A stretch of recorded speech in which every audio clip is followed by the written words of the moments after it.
हमारा जो आज का एजेंडा बेसिकली है वो जो हम फॉलो करते आ रहे हैं मीन स्टैक उसी को हमने आज कंटिन्यू करना है। और उस एजेंडे के अंदर आज हमारा बेसिकली बेसिक डिस्कशन के पार्ट वन और पार्ट टू के अंदर हमने क्या डिस्कस किया था। और जो हमारा नेक्स्ट फोकस होगा वो एंगुलर के ऊपर होगा कि एंगुलर क्या चीज़ है और कहाँ कहाँ इस्तेमाल कर सकते हैं इसको, और थोड़ा लर्निंग करेंगे हम एंगुलर की। ठीक है जी। सो पार्ट वन में हमने देखा था कि नोड जेएस क्या इन्वायरमेंट है, नोड को हमने एक्सप्लोर किया था, मीन को देखा था कि मीन स्टैक चार चीज़ों का मजमुआ है जिसके अंदर नोड है, आपके पास एक्सप्रेस है, नोड एक्सप्रेस जेएस है, फिर हमारे पास मोंगो डीबी है और एंगुलर जेएस है। तो हमने नोड को देख लिया, इंट्रोडक्शन ले लिया, मोंगो का इंट्रोडक्शन ले लिया है, और हमने आज एंगुलर जेएस का इंट्रोडक्शन लेंगे। अगर नेक्स्ट कोई सेशन होता है तो वो बेसिकली हमारा कि इन चीज़ों को हम कैसे इस्तेमाल करके एक एप्लीकेशन डेवलप कर सकते हैं यूजिंग मीन फ्रेमवर्क या मीन आर्किटेक्चर। ठीक है। तो एंगुलर जेएस क्या चीज़ है? एंगुलर जेएस एक जावास्क्रिप्ट का फ्रेमवर्क है जो कि एमवीसी बेस्ड है, और ये गूगल ने इंट्रोड्यूस करवाया है वेब एप्लीकेशन डेवलपमेंट के लिए। तो नॉर्मली ये कहा जाता है कि ये प्योर एमवीसी नहीं है, बल्कि इसको हम नॉर्मली एमवी स्टार भी कहते हैं। एमवी स्टार से मुराद ये है कि इसके अंदर आपके पास ये डिफरेंट तरह के वर्जन आते हैं, आप इस्तेमाल कर सकते हैं। तो मिसाल के तौर पे एक बड़ा फेमस वर्जन है एमवी स्टार का, MVVM, right, model view view model approach भी है। आप लोगों ने ASP.NET MVC के अंदर काम किया, तो ये MVC वही वाला है जो कि वही ऑलमोस्ट कंसेप्ट होंगे जो हम वहां पे पढ़ते आ रहे हैं, इस्तेमाल करते आ रहे हैं। तो एंगुलर एक और फ्रेमवर्क है, लेकिन ये क्लाइंट साइड डेवलपमेंट के लिए है और पैटर्न फॉलो कर रहा है MVC का। क्यों इस्तेमाल करना चाहिए? आप लोग अगर प्योर जावास्क्रिप्ट jQuery इस्तेमाल करते हैं, तो अगर आपकी एप्लीकेशन बड़ी होती जाती है और उस एप्लीकेशन के अंदर आपके पास डिफरेंट तरह के मॉड्यूल्स हैं, डिफरेंट तरह की फाइल्स हैं, और आप क्लाइंट साइड पे डेवलपमेंट करना चाह रहे हैं, तो आपकी जावास्क्रिप्ट इंक्रीज होती जाती है। और बहुत सारी चीजें ऐसी होती हैं कि जिनको आप अवॉइड कर सकते हैं री राइटिंग करते वक्त। ठीक है। तो उसके लिए आपको कोई ना कोई फ्रेमवर्क चाहिए होगा जो कि आपके क्लाइंट साइड के कोड को मैनेज करे, और बहुत सारी चीजें जो आप रीआइट्रेट कर रहे हैं, रिपीट कर रहे हैं, उनको वो खुद ही हैंडल करके दे दे आपको। तो jQuery एक सिंपल सी लाइब्रेरी है जो आपको बहुत सारी चीजें, डॉम मैनिपुलेशन आसान कर देती है, कुछ इस तरह के काम आसान करती है, लेकिन वो आपको इस तरह की चीजें प्रोवाइड नहीं करती। तो एंगुलर जेएस एक ओपन सोर्स और फ्री फ्रेमवर्क है जावास्क्रिप्ट का, जिसका बेसिकली बेसिक पर्पस ये होगा कि आपको एक स्ट्रक्चरल फ्रेमवर्क देगा काम करने के लिए, वेब डेवलपमेंट के लिए। और जो इसका एक और इम्पोर्टेंट फीचर है वो ये कि ये HTML के सिंटैक्स को एक्सटेंड करता है। मिसाल के तौर पे अभी तक हमारा जो HTML का सिंटैक्स है वो स्टैटिक है वो जो HTML का बेसिक सिंटैक्स है वो स्टैटिक है, और आपको टैग्स मिले हुए हैं और उन टैग्स की बेसिक पे कुछ काम होता है, लेकिन उन टैग्स के बिहेवियर नहीं है। मतलब पी का टैग लगाते हैं तो पैराग्राफ बन जाएगा, आप टेबल का टैग लगाएंगे तो टेबल बन जाएगा, लेकिन उनके बिहेवियर्स नहीं है। तो एंगुलर जेएस ने आपको नए टैग्स क्रिएट करने की, या जो एग्जिस्टिंग टैग्स हैं उनको एक्सटेंड करने का फीचर दिया है। उसके बाद एक बहुत बड़ा काम जो हम कर रहे होते हैं, और नॉर्मली हम करते हैं कि जब हमारे पास CRUD बेस्ड एप्लीकेशंस होती हैं जिसपे आपने क्रिएट, अपडेट, डिलीट वगैरह करना होता है डाटा को, उसमें हमारे पास हमें डाटा खुद रीड करना पड़ता है और डाटा को खुद सेट करना पड़ता है। तो ये आपको टू वे डाटा बाइंडिंग देगा, जिसको हम रिएक्टिव प्रोग्रामिंग भी कहते हैं। इसको देखते हैं, यही हमारी मेंस की पावर नजर भी आएगी। जब आप काम कर रहे होंगे तो आपके पास, अगर मेरे पास मॉडल है, जावास्क्रिप्ट है, और मेरा व्यू HTML है, तो मैंने कोई चीज डिस्प्ले करनी है HTML के ऊपर, तो मुझे खुद बताना पड़ता है jQuery के अंदर कि इस एलिमेंट को ढूंढो और उसको तब्दील कर दो। लेकिन यहाँ पे हम वेरिएबल्स को तब्दील करेंगे और HTML खुद तब्दील होती जाएगी। टू वे डाटा बाइंडिंग है, इसको भी देखते हैं आगे जाके। जब भी आप कोई फ्रेमवर्क इस्तेमाल करेंगे तो उसका बेसिक पर्पस अब्स्ट्रक्शन क्रिएट करना होगा। तो इसने आपकी बहुत सारी चीजें आपसे हाइड कर दी हैं। Abstraction higher level of abstraction है, यानी आप ऊपर बैठ के काम करेंगे, बिहाइंड द सीन चीजें वो खुद हैंडल कर रहा होगा, आप चीजें नीचे जा सकते हैं, लेकिन नॉर्मली वो आपको कहेगा कि ऐसे करो, ऐसे करो, ऐसे करो, तो आप वही फॉलो करते जाएंगे। उसके बाद ये, अगर आपने एंगुलर के अंदर चीजें अपने ब्राउजर को या HTML को बिहेवियर देना है आपने, तो उसके लिए जो इन्होंने कंसेप्ट इस्तेमाल किया है वो डायरेक्टिव्स का कंसेप्ट इस्तेमाल किया है। Directive is the most powerful thing in angular. तो डायरेक्टिव की आपको अंडरस्टैंडिंग क्लियरली होनी चाहिए।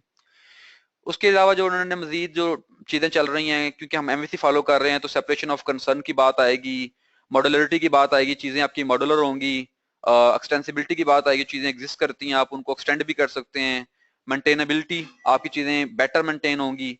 और एक बहुत बड़ा जो एंगुलर का वो अपना एक प्रोमिनेंट फीचर जाहिर करते हैं, वो कौन सा फीचर है, वो यूनिट टेस्टिंग का है कि आपको एंगुलर डिपेंडेंसी इंजेक्शन की सपोर्ट देता है कि आपकी तमाम चीजें डिपेंडेंसी पे डिपेंड करती हैं चीजों के ऊपर, और आप उनको इंजेक्ट करते हैं क्रिएट करते वक्त। जब चीजें बाहर से इंजेक्ट होती हैं तो आपके पास डिपेंडेंसी क्रिएट हो जाती है, और फिर आपकी मर्जी होती है कि आपने क्या चीजें इंजेक्ट करनी है। सो यूनिट टेस्टिंग के लिए ये बड़ी जबरदस्त चीज है कि आप चीजों को हार्ड कोडेड नहीं कर रहे। तो बाहर से अगर एक यूनिट टेस्टर है, एक बंदा है, या कोई एक सॉफ्टवेयर है, या कोई एक एप्लीकेशन है, वो अपनी मर्जी का डाटा पास करके इसको काम करवा सकता है। सो इसको कंसर्न नहीं होगा कि चीजें बाहर से क्या आ रही हैं। सो यूनिट टेस्टिंग के लिए बहुत जबरदस्त है। सो ये वही चीज है जो भी हमने डिस्कस की है। कोड आपका कम हो जाएगा, और ये प्लेन ओल्ड जावास्क्रिप्ट जो ऑब्जेक्ट्स होते हैं जो आप इस्तेमाल करते आ रहे हैं, उनको इस्तेमाल करता है बहुत सारा काम करने के लिए।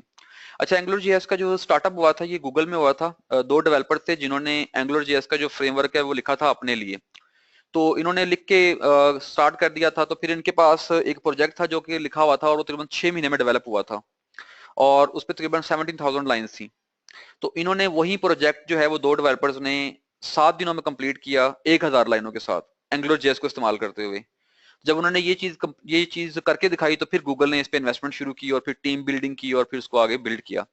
अभी ये ओपन सोर्स तो है, लेकिन इसके अंदर जो मोस्टली कंट्रीब्यूशन आ रही है गिटहब के ऊपर वो गूगल खुद ही मेंटेन कर रहा है। तो उन्होंने इसको इतना ज्यादा ओपन नहीं किया हुआ कि कोई भी आके जो मर्जी करता रहे।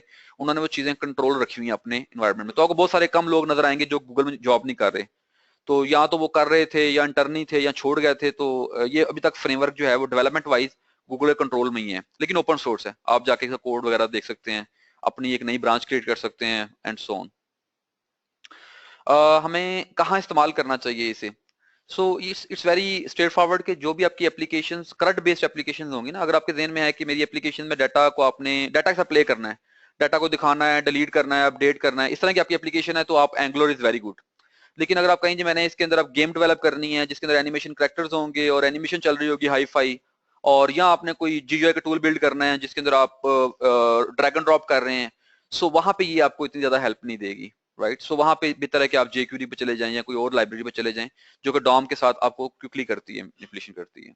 ठीक है जी, कोई क्वेश्चन सो फार? बेसिक अंडरस्टैंडिंग हमें होगी कि एंगुलर जेएस एक फ्रेमवर्क है जो क्लाइंट साइड पे जावास्क्रिप्ट को मेंटेन करने के लिए आपकी फैसिलिटी देगा। ठीक है, और आपको गाइड करेगा कि ऐसे काम करो, ऐसे काम करो, ऐसे काम करो। ठीक है जी। ये कुछ और भी एमवीसी बेस्ड या एमवी स्टार बेस्ड फ्रेमवर्क्स हैं, और ये डाटा जो आपको नजर आ रहा है ये डाटा बेसिकली है अवेलेबल है गूगल सर्चेस की बुनियाद पे। तो और कुछ डाटा वैसे दिखाया हुआ उन्होंने। तो ये दिखा रहा है कि ये डिफरेंट कैटेगरीज के अंदर क्या क्या एंगुलर जेएस का या जो रेलिवेंट बैकबोन जेएस है, एम्बर डॉट जेएस है, ये भी एमवीसी बेस्ड फ्रेमवर्क्स हैं, इनमें क्या क्या चीजें चल रही हैं, और इस लिहाज से एंगुलर जेएस का आपका अभी तक टॉप पे चल रहा है। ये कुछ बाद वक्त ये चीजें होती हैं, कुछ चीजें पॉपुलर होती हैं उनकी अपनी अफादियत की वजह से, और कुछ पॉपुलर की जाती हैं। मेरा ये पर्सपेक्टिव है कि एंगुलर जैसे पॉपुलर किया गया है, राइट, जब पॉपुलर हो जाता है लोग इस्तेमाल करना शुरू कर देते हैं तो फिर वो पॉपुलर ज्यादा हो जाता है। जैसा जे क्यूरी था उसे पॉपुलर नहीं किया गया था, वो एक बंदे ने डेवलप किया था, उसी ने काम किया तो वो इस्तेमाल हुई थी, उसकी सपोर्ट कोई नहीं थी उस तरह। लेकिन गूगल की सपोर्ट है तो गूगल ने इसकी इतनी पब्लिसिटी कॉन्फ्रेंसिस में इसको कर करके पॉपुलर कर दिया। तो लाजमी बात है जब भी कोई इस तरह की हवा आती है तो हम फिर इस्तेमाल भी करते हैं। तो अगर आप इस्तेमाल करने जा रहे हो और आप बैकबोन डॉट जेएस में हो तो आपको बहुत सारे फीचर जो हैं वो सेम नजर आएंगे, राइट। लेकिन एक बहुत बड़ा इंपॉर्टेंट फीचर किसी भी टेक्नोलॉजी को इस्तेमाल करने का ये होता है कि वो कितनी कॉन्टिन्यूस डेवलपमेंट हो रही है उसके ऊपर, और उसमें कम्युनिटी कितना कंट्रीब्यूट कर रही है। तो ये एक कम्युनिटी कितना इस्तेमाल कर रही है, बिकॉज कम्युनिटी अगर इस्तेमाल कर रही होगी तो आपको डॉक्यूमेंटेशन अच्छी मिलेगी, हेल्प अच्छी मिलेगी, ये चीजें मिलेंगी। उस लिहाज से एंगुलर जेएस बहुत ज्यादा आगे जा रहा है। ये थोड़ा सा उसने गूगल सर्चेज के बारे में कुछ प्रेजेंट किया है कि 2004 के बाद ये 13-14 तक जो हमारे पास ट्रेंड चेंज हुए हैं वो किस तरह चेंज हुए हैं, राइट। तो कुछ वो दिखाया हुआ है। तो जेक्यूरी आपने इस्तेमाल ऑलमोस्ट सबने की हुई है। तो जेक्यूरी एक जावास्क्रिप्ट की लाइब्रेरी थी जो आपकी डॉम मैनिपुलेशन को आसान करती है, और इसने बहुत ज्यादा काम को आसान किया। फिर इसके बहुत सारे प्लगइन्स आ गए, और फिर आपके बहुत ज्यादा फैसिनेटेड या बहुत ज्यादा आपकी अच्छी वेबसाइट बनना शुरू हो गई इसकी बुनियाद पे। लेकिन ये आपको चीजों को ये आपको सपोर्ट नहीं करती या गाइड नहीं करती कि आपने अपने कोड को स्ट्रक्चर कैसे करना है। तो आप देखेंगे जब आप जेक्यूरी में काम कर रहे होंगे तो बेतहाशा फाइलें, बेतहाशा code without any standard follow कर रहे होते हैं। और ये टू वे डाटा बाइंडिंग भी सपोर्ट नहीं करती। ये टू वे डाटा बाइंडिंग से मेरा अभी मैं एक्सप्लेन करूंगा बाद में, ये भी सपोर्ट नहीं करती। तो या तो फिर आप जेक्यूरी के साथ कोई और लाइब्रेरी इस्तेमाल करें, जो आपको मॉड्यूल मैनेजमेंट और इस तरह की चीजें करें। फॉर एग्जांपल रिक्वायर जेएस एक लाइब्रेरी है जो कि मॉड्यूल मैनेजमेंट में आपको हेल्प करती है, वो इस्तेमाल कर लें, इस तरह की चीजें इस्तेमाल करें। So Angular JS is not alternate of jQuery. Angular JS इसका अल्टरनेट नहीं है बल्कि एक फ्रेमवर्क है, और वो आपको चीजों को मैनेजमेंट की फैसिलिटी दे रहा है। और वो भी ये भी कहता है एंगुलर जेएस के आप जेक्यूरी को इस्तेमाल ना करें, जितना कम करना चाहते हैं करें, लेकिन आप कर सकते हैं उसके अंदर भी इस्तेमाल इसको, ठीक है। उन्होंने एक जेक्यू लाइट के नाम से लाइब्रेरी बनाई हुई है जो कि जेक्यूरी का लाइट वर्जन है। तो जिस तरह आपको जेक्यूरी के अंदर फंक्शन नजर आते हैं, उन्होंने अपने फंक्शन बनाए हुए हैं, तो वो उन्होंने प्रोवाइड की हुई है। अगर आप जेक्यूरी को इंक्लूड करेंगे अपने प्रोजेक्ट में तो फिर जेक्यू लाइट काम करना छोड़ जाएगी, फिर वो इसको इस्तेमाल करते हैं। इंटरनली एंगुलर का बता रहा हूँ। सो अदरवाइज आपको जेक्यूरी की जरूरत ही नहीं पड़ेगी, ठीक है। वो उन्होंने चीजें जिस तरह मैनेज की हुई हैं, आपको जेक्यूरी की बहुत कम जरूरत पड़ेगी। ये कुछ कंसेप्ट्स हैं जो कि एंगुलर में आएंगे और आपको पता होना चाहिए, और अगेन इनकी अंडरस्टैंडिंग जरूरी है। मॉड्यूल, कंट्रोलर, आपके पास डायरेक्टिव्स, सर्विसेज, फिल्टर्स और राउटिंग, इनको हम वन बाय वन देखते हैं। तो डायरेक्टिव्स क्या हैं? डायरेक्टिव आपके पास एंगुलर ने क्या किया है कि एंगुलर ने आपको एक HTML को एक्सटेंड करने के लिए कंसेप्ट इंट्रोड्यूस करवाया है कि आप अपने एलिमेंट्स के ऊपर डिफरेंट तरह के एट्रीब्यूट्स लगा के, मिसाल के तौर पे एट्रीब्यूट लिखा हुआ है ng-app। अच्छा, पहले इसका नाम एंगुलर क्यों है? HTML चूंकि एंगुलर ब्रैकेट्स होती है ना आपके पास, यानी लेस देन ग्रेटर देन, उससे उन्होंने एंगुलर इसका नाम रखा हुआ है। तो ये ng भी उसी से बना हुआ है, एंगुलर से उन्होंने एक निकाला वर्ड ng। तो आपको ये तमाम एट्रीब्यूट्स जो नजर आएंगे, डायरेक्टिव आएंगे, उनका ng के साथ नाम स्टार्ट होगा। ng-app, ng-init, ng-model, ये हमारे पास बहुत सारे एट्रीब्यूट्स होंगे। तो वो आपको गाइड करेगा कि आप ये एट्रीब्यूट लगा दें तो आपकी एप्लीकेशन में HTML के अंदर एक खास किस्म का बिहेवियर आ जाएगा, और अगर आप ये लगा दें तो खास किस्म का बिहेवियर आ जाएगा, खास किस्म का बिहेवियर आ जाएगा। इस तरह के आपको एट्रीब्यूट लगवाएगा। अब जरा एक मिनट के लिए सोचें कि जब मैं अपनी एप्लीकेशन में किसी एलिमेंट के ऊपर ये ng-app का एट्रीब्यूट लगाता हूं, तो नॉर्मल ब्राउजर तो इस एट्रीब्यूट को नहीं अंडरस्टैंड करेगा। नॉर्मल ब्राउजर तो जो HTML का स्कीमा है उसी को अंडरस्टैंड करता है। तो फिर इसका मतलब ये कि जो एट्रीब्यूट लगाऊंगा तो आपका जब एंगुलर पेज स्टार्ट हो रहा होगा तो एंगुलर पूरे पेज को पार्स करेगा, और पार्स करके देखेगा किस एलिमेंट के ऊपर ये एट्रीब्यूट लगा हुआ है, उसके मुताबिक कुछ काम करेगा, राइट। सो बेसिकली वो कंटिन्यूसली चीजें चलती जाएंगी और आपको एक फायदे मिलते जाएंगे, ठीक है जी। ओके जी। So directive is very important, इसको हम बार बार डिस्कस भी करेंगे। कुछ डायरेक्टिव उन्होंने बनाकर दे दिए हुए हैं, और आप बहुत सारे डायरेक्टिव नए बना सकते हैं, अपने नए एलिमेंट्स क्रिएट कर सकते हैं एंगुलर के अंदर जो आप HTML में इस्तेमाल करेंगे, ठीक है जी। कंट्रोलर, बिल्कुल MVC पैटर्न जो हमारा है कि मॉडल व्यू कंट्रोलर।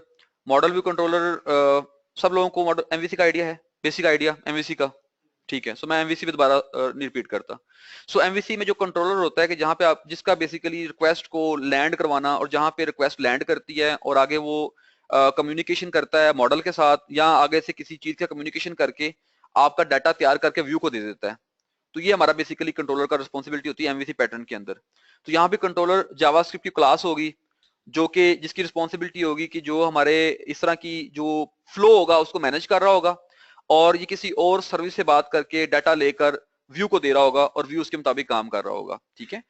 सो अभी कंट्रोलर की हम बात करेंगे, तो कंट्रोलर के अंदर जो अगर आपने किसी चीज को कंट्रोलर बनाना है तो उसके लिए जो एट्रीब्यूट इस्तेमाल होगा उसका नाम है ng-कंट्रोलर।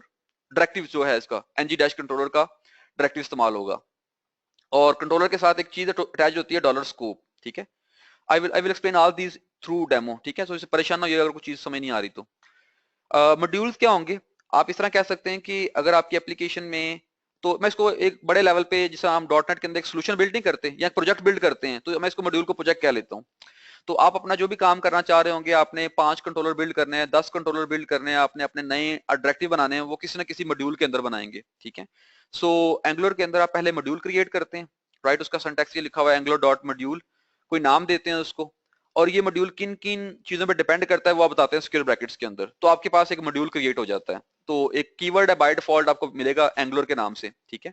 सो आपके पास एक मॉड्यूल बन जाएगा। बाकी फिर आप इस ऐप के वेरिएबल को इस्तेमाल करके डिफरेंट तरह के काम करेंगे। नया कंट्रोलर बनाना है आपने, नया डायरेक्टिव बनाना है, नया फिल्टर बनाना है, वो आप इसको इस्तेमाल करेंगे। So module is our main application object जिसके थ्रू सारा काम होगा, ठीक है। सर्विसेज से मुराद यहाँ पे ये है कि जो भी आपने क्लाइंट साइड पे कोई बिजनेस लॉजिक लिखनी है, कोई आपने फंक्शनैलिटी लिखनी है, कोई कॉम्प्लेक्स लॉजिक लिखनी है, so it is recommended that कि आप किसी सर्विस के अंदर लिखें, ठीक है। अपनी सर्विस बनाएं उसके अंदर लिखें, ठीक है। तो मतलब जो भी आप काम करना चाहते हैं, कोई बिजनेस मॉडल लिखना है आपने, वो इसके अंदर लिखें।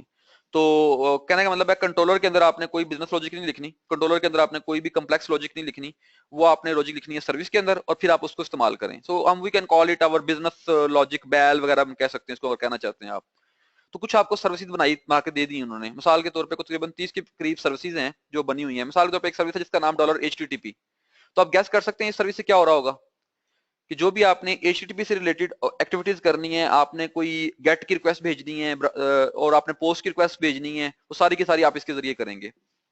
तो इसने अंदर वही जो हमारा XHLR का ऑब्जेक्ट होता है जेक्स वाला, उसको हैंडल किया हुआ है, इनकैप्सुलेट किया हुआ है। इस तरह लोकेशन का है, अगर आपने ब्राउजर की लोकेशन में साथ खेलना है कुछ, तो लोकेशन का ऑब्जेक्ट है, फिर अगेन रैपर है, और टाइम आउट का, टाइम इंटरवल का भी है। ये तो कुछ बिल्ट इन है, आप अपने भी इस्तेमाल अपने भी बना सकते हैं और बनाएंगे, लाजमी बात है, आप उसके बाद गुजारा ही नहीं होगा। So let's start demos. ठीक है जी। तो पहला काम ये करते हैं कि एंगुलर को आपने डाउनलोड करना नेट से, एंगुलर की साइट पे जाएं, वहां से आपको एंगुलर की लाइब्रेरी मिल जाएगी, जेएस की फाइल मिल जाएगी। तो मैंने यहाँ पे एंगुलर की जेएस की फाइल को ऐड किया हुआ है और उसको आपने रेफर कर दिया यहाँ पे एंगुलर की फाइल को। ठीक है, और उसको आपने हेड में करना है बिकॉज ये पहले चलनी चाहिए। उसके बाद आपके पास जो एक एट्रीब्यूट है, डायरेक्टिव है जिसका नाम है ng- ऐप। आपने ये एट्रीब्यूट लगाना है सबसे पहले किसी ना किसी एलिमेंट के ऊपर। तो ये हम जो जहां पे ये उसको एलिमेंट मिलेगा तो वो अंडरस्टैंड करेगा कि ये मेरा एप्लीकेशन का स्टार्ट है और इसके अंदर अंदर जितनी भी चीजें होंगी वो एंगुलर का पार्ट होंगी, यानी वो एंगुलर को अंडरस्टैंड करता है। अगर मैं इस वाले एलिमेंट के बाहर जाके यहाँ पर कुछ करूंगा, यानी फॉर एग्जांपल यहाँ पर कुछ करता हूँ, तो वो एंगुलर का पार्ट नहीं होगा। ठीक है, सो नॉर्मली आप ng- का ऐप का जो एट्रीब्यूट है वो कहां पर लगाएंगे, बॉडी पे लगाएंगे, किसी डिव पे लगाएंगे कि HTML पे लगाएंगे। सो इट इज नॉर्मली हम इसको HTML के टैग पे इस्तेमाल कर लेते हैं। ठीक है, तो ताकि वो एक बता दे कि पूरा जो पेज है वो इसके अंदर लाई करता है। इस एग्जांपल के अंदर हमने कोई मॉड्यूल क्रिएट नहीं किया। अगर आपने कोई मॉड्यूल क्रिएट किया होगा तो आप बेसिकली उस मॉड्यूल का नाम देंगे यहाँ पर। ठीक है, ये बड़ी सिंपल सी एग्जांपल है जिसके अंदर हमने कोई कंट्रोलर नहीं बनाया, जस्ट एक स्टार्टिंग एग्जांपल बता रहा हूँ आपको। तो आप ये वाला इस एट्रीब्यूट के जरिए बताएंगे मेरा मॉड्यूल कौन सा है, मेरी एप्लीकेशन का मॉड्यूल कौन सा है जिसके थ्रू सारी चीजें होनी है। एक इसका और एट्रीब्यूट है जिसको आप कभी इस्तेमाल नहीं करेंगे लेकिन जस्ट बताने के लिए, उसका नाम है ng-init। तो मैं अगर इस ng-init के अंदर कुछ वेरिएबल्स डिक्लेयर कर लेता हूँ, जैसे मैंने यहाँ पे एक मैसेज का वेरिएबल डिक्लेयर किया है, यहाँ पे एक एज का वेरिएबल डिक्लेयर किया है, तो अब मैं इन वेरिएबल्स को अपने इस बॉडी के अंदर कहीं पर भी ये स्क्वायर ब्रैकेट्स लगा के इस्तेमाल कर सकता हूँ। इन्हें बोलेंगे हम एक्सप्रेशंस। क्या बोलेंगे इनको हम? एक्सप्रेशंस। सो कुछ चीज समझ आ रही है? अगर मैं इस पेज को चलाऊंगा तो मुझे क्या लिखा नजर आएगा, यानी मैसेज कोलन के अंदर इसकी वैल्यू नजर आ जाएगी मुझे, और यहाँ पर मुझे एज की वैल्यू नजर आ जाएगी। और इस तरह आप इन ब्रैकेट्स के अंदर डायरेक्ट एक्सप्रेशन भी लिख सकते हैं, कोई ना कोई जो आप जावास्क्रिप्ट में कोड लिखते हैं, आपने कोई भी एक्सप्रेशन जावास्क्रिप्ट वाला यहाँ पर लिख सकते हैं, वो यहाँ पे एक्सेप्टेबल है इसके अंदर। ठीक है, तो ये बेसिकली आपने मिक्स किया है, इसमें कोई कंट्रोलर इस्तेमाल नहीं हुआ, कोई मॉड्यूल इस्तेमाल नहीं हुआ, कोई सर्विस इस्तेमाल नहीं हुई, जस्ट एक छोटी सी एग्जांपल है कि आप अपने पास कैसे फाइल को ऐड करते हैं और कैसे ये इस्तेमाल कर सकते हैं वेरिएबल्स। ठीक है, सो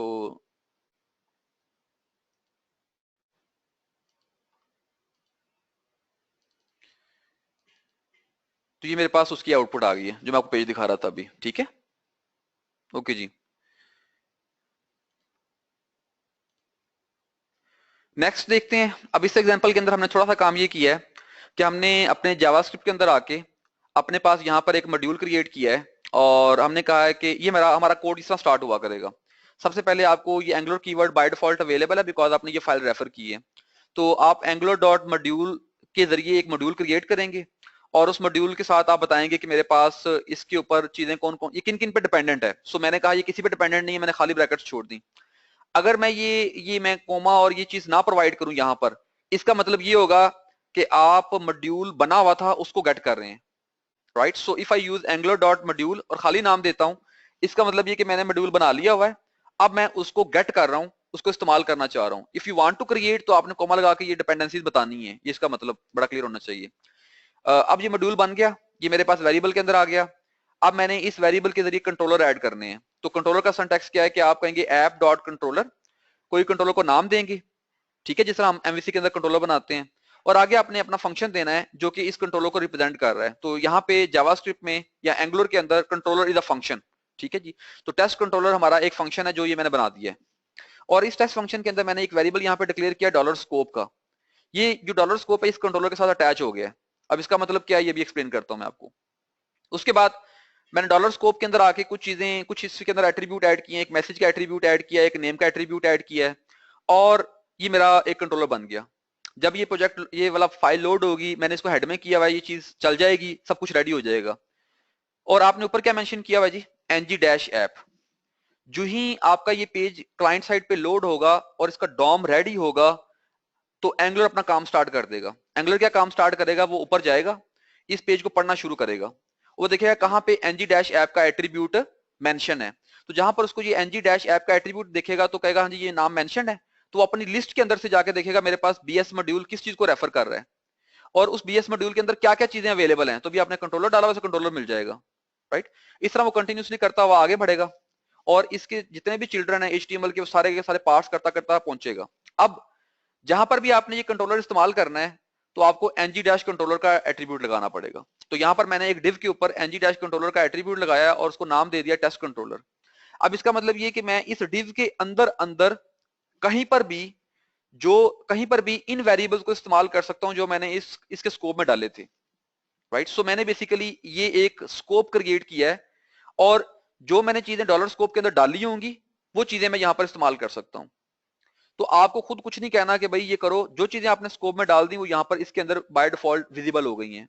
अगर मैं ये डॉलर मैसेज का वेरिएबल, ये एक्सप्रेशन इस डिव से बाहर लिखूंगा तो वो आइडेंटिफाई नहीं कर पाएगा, बिकॉज वो उसको पता नहीं चलेगा वो कहाँ पे चीज है, तो वो चीज एसोसिएटेड है कंट्रोलर के साथ, ठीक है। सो ये बात समझ आती थोड़ी सी कि नहीं समझ आती, ठीक है। तो we will call this model, ये हमारा मॉडल है और ये नॉर्मल जावास्क्रिप्ट का ऑब्जेक्ट है। स्कोप का वेरिएबल एक जावास्क्रिप्ट का ऑब्जेक्ट है जिसके अंदर आप प्रॉपर्टीज ऐड कर सकते हैं, फंक्शंस ऐड कर सकते हैं और आप उन प्रॉपर्टीज को और फंक्शंस को अपने इधर HTML के अंदर इस्तेमाल कर सकते हैं। अच्छा, दूसरी चीज, जब मैं एंगुलर के अंदर बात करूंगा ना और एंगुलर के अंदर मैं इस तरह का सिंटैक्स लिखूंगा, अब आप नोट करें ये हमारी नॉर्मल HTML नहीं है। आप नोट करें ये जो मैं देख रहा हूँ ये नॉर्मल HTML नहीं है, तो मैं इसको HTML कहने की बजाय टेम्पलेट कह दूंगा।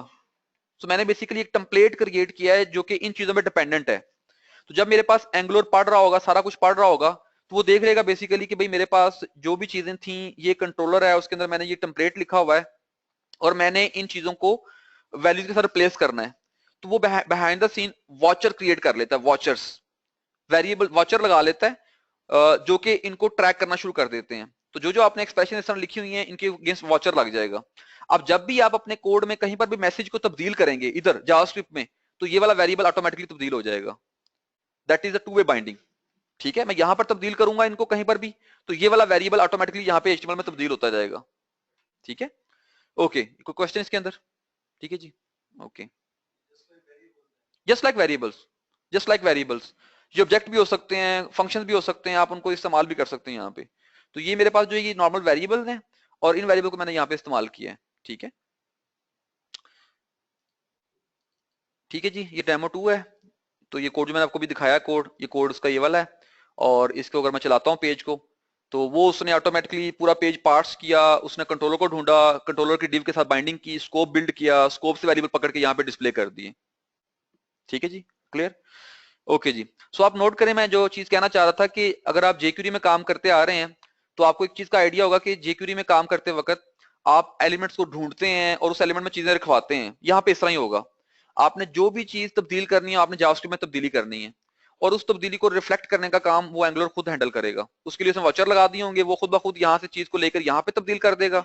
अभी हम आगे अगर देखेंगे कि अगर मैं यहाँ पर कोई तब्दीली करूंगा, किसी टेक्स्ट बॉक्स में लिखूंगा तो वहां चीज पहुंच जाएगी। That is two way binding, सबसे जो इसकी इंपॉर्टेंट पावरफुल चीज है टू वे डाटा बाइंडिंग, कि यहाँ पे तब्दीली करें वहां चली जाएगी, वहां तब्दीली करें यहाँ आ जाएगी ऑटोमेटिकली। तो आपको वो फील्ड को रीड करना, डिस्प्ले करना खुद नहीं करना पड़ेगा, ठीक है। नेक्स्ट, अच्छा, इस डेमो के अंदर हमने कहा कि ये वाला कोड इतना स्ट्रेट फॉरवर्ड अच्छा नहीं लगता, बिकॉज आप फाइल के अंदर लिख रहे हैं ना, इनलाइन कोड लिख रहे हैं। So this is not recommended कि आप अपनी उसी HTML के अंदर कोड लिखें। तो बेहतर अप्रोच क्या होगी कि आप एक अलग फाइल क्रिएट कर लें। तो यहाँ पर हमने app.js की फाइल क्रिएट कर ली है अलग, और app.js की फाइल को पहले देख लेते हैं। तो app.js की फाइल को हमने इस तरह लिखा है। अच्छा, इसमें एक चीज आप देख रहे हैं, वो चीज को भी अंडरस्टैंड करें। ये ऊपर सिंटैक्स देख रहे हैं, ये वाला लिखा हुआ है, ये सिंटैक्स ऊपर लिखा हुआ है और इसकी ब्रैकेट्स यहाँ पे लगी हुई हैं, ठीक है जी। इसे बोलते हैं इफी, बोलते हैं इफी। ये क्या है जी कि इसको आप कह लें कि इमीडिएटली इन्वोक करने का तरीका है। यानी मैंने यहाँ पे एक एनोनिमस फंक्शन क्रिएट किया है, यहाँ से देखें जरा, यहाँ से मैंने शुरू किया है, एक एनोनिमस फंक्शन क्रिएट किया यहाँ से लेकर यहाँ तक। तो यहाँ पर मैंने एक एनोनिमस फंक्शन क्रिएट किया है ये वाला। तो आपने एनोनिमस फंक्शन बना के उसको ब्रैकेट में इनकैप्सुलेट करके और साथ ही कॉल भी करवा दिया है। सही है। सो मैं चाहता ये हूं कि ये वाला कोड फौरन चल जाए, मुझे कहीं से कॉल ना करना पड़े।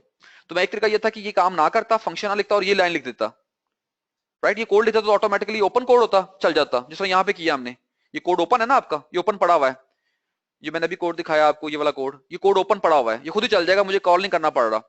तो मैं चाहता हूँ खुद ही कॉल हो जाए, तो मैंने फिर इस कोड को ओपन छोड़ने की बजाय मैंने ये इफ के अंदर लिख दिया है कि भाई इस फंक्शन को इमीडिएटली इन्वोक कर देना, ठीक है। तो वो इसको इमीडिएटली इन्वोक कर देगा।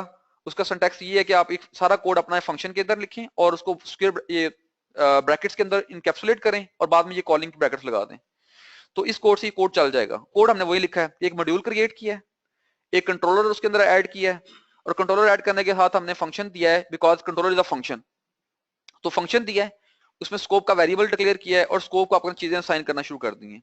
तो यहाँ पर मैंने स्कोप के अंदर मैसेज लिखवाया है और उसको एम्प्टी असाइन कर दिया और एक फंक्शन डाल दिया टेस्ट का, जो कि स्कोप डॉट मैसेज को अलर्ट कर रहा है। ये हमें समझ आ गया, ये वाला बेसिक सा एक मैंने कोड लिखा है। अब आपने अपनी HTML के अंदर आके क्या काम किया है कि मैंने यहाँ पर अपने कंट्रोलर को, मैंने यहाँ पे कंट्रोलर का बताया, ये वही मॉड्यूल कि मैंने बताया कि मेरा मॉड्यूल कहाँ से स्टार्ट, इट मींस कि जो चीजें बॉडी के अंदर आएंगी सारी मेरे मॉड्यूल से लिंक हो गई हैं। अब मैंने यहाँ पे लिखा है डिव के साथ अटैच किया इस कंट्रोलर को, इसका मतलब है कि मैं इस डिव के अंदर अंदर इस कंट्रोलर के स्कोप को इस्तेमाल कर सकता हूँ। तो मैंने यहाँ पे लिखा मैसेज, तो गैस करते हैं क्या होगा, वही जो मैंने एम्प्टी किया था वो यहाँ पे एम्प्टी डिस्प्ले हो जाएगा। अच्छा, मैंने टेक्स्ट बॉक्स के साथ एक नया एक नाम लिखा है, इसका नाम क्या लिखा हुआ है यहाँ पे जी, ng-model, और मैंने यहाँ पे क्या लिखा है, मैसेज। तो मैंने यहाँ पे ये कहा है कि इस टेक्स्ट बॉक्स की इस मैसेज प्रॉपर्टी के साथ लिंकेज कर दी है। अब ये मैसेज बॉक्स कहाँ ढूंढेगा प्रॉपर्टी को, इस प्रॉपर्टी को किसमें ढूंढेगा, कंट्रोलर के स्कोप में, राइट। तो यहाँ पे अगर आपने इंडिपेंडेंट लिखना हो तो स्क्वायर ब्रैकेट लगा दी, अगर आपने ng मॉडल किया तो आपने इस प्रॉपर्टी का नाम दिया यहाँ पर। तो ये ज्यूम कर रहा है कि ये मैसेज की प्रॉपर्टी कहाँ से आएगी, जो आपने स्कोप में डिफाइन की थी। तो बाय डिफॉल्ट ये मैसेज की प्रॉपर्टी एम्प्टी थी ना, तो वो यहाँ पे एम्प्टी डिस्प्ले करेगा टेक्स्ट बॉक्स के अंदर। लेकिन जब मैं इस टेक्स्ट बॉक्स में कुछ चीजें लिखूंगा, उसने एक वॉचर बैठाया हुआ जो कि टेक्स्ट बॉक्स की टेक्स्ट को चेक कर रहा है, टेक्स्ट में लिखा जा रहा है कि नहीं लिखा जा रहा। तो जो जो चीज लिखी जा रही होगी वो कहाँ चली जाएगी, वो जो चीज लिखी होगी कहाँ जा रही है, मैसेज के वेरिएबल में। और मैसेज के वेरिएबल में जो चेंजेस हो रही है वो कहाँ जा रही है, ये बात समझ रहे हैं कि नहीं समझ रहे हैं। तो ये आपके वॉचर बैठे हुए हैं, ये इसका मतलब ये कि आप वॉचर बैठा दिया है। आप कहीं पे भी इस मैसेज को चेंज करेंगे, कहीं से भी इस मैसेज को चेंज करेंगे तो यहाँ ऑटोमेटिकली चेंज रिफ्लेक्ट होती जाएगी। ये बात ठीक है जी कि नहीं ठीक है।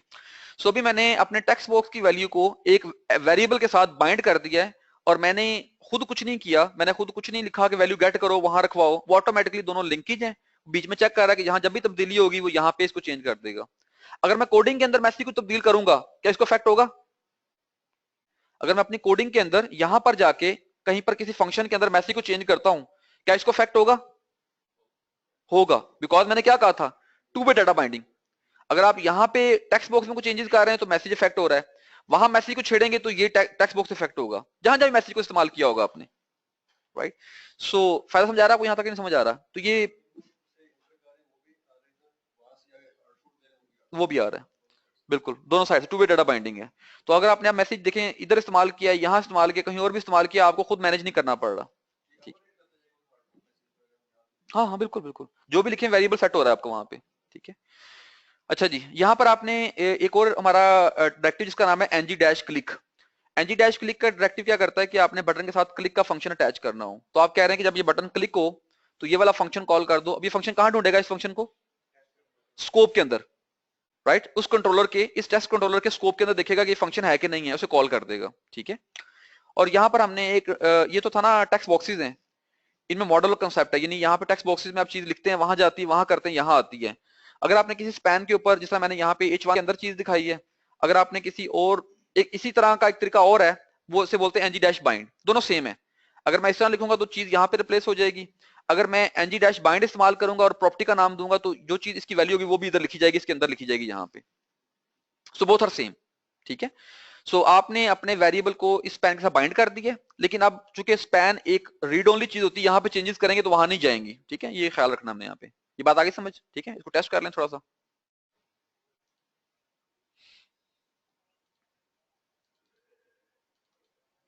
ठीक है जी, ये मेरे पास टेक्स्ट बॉक्स है, यहाँ पे मैं लिख रहा हूँ, देख रहे हैं आप ये वाला फैक्टर कि जो भी चीज लिख रहा हूँ वो यहाँ पे लिखी जा रही है।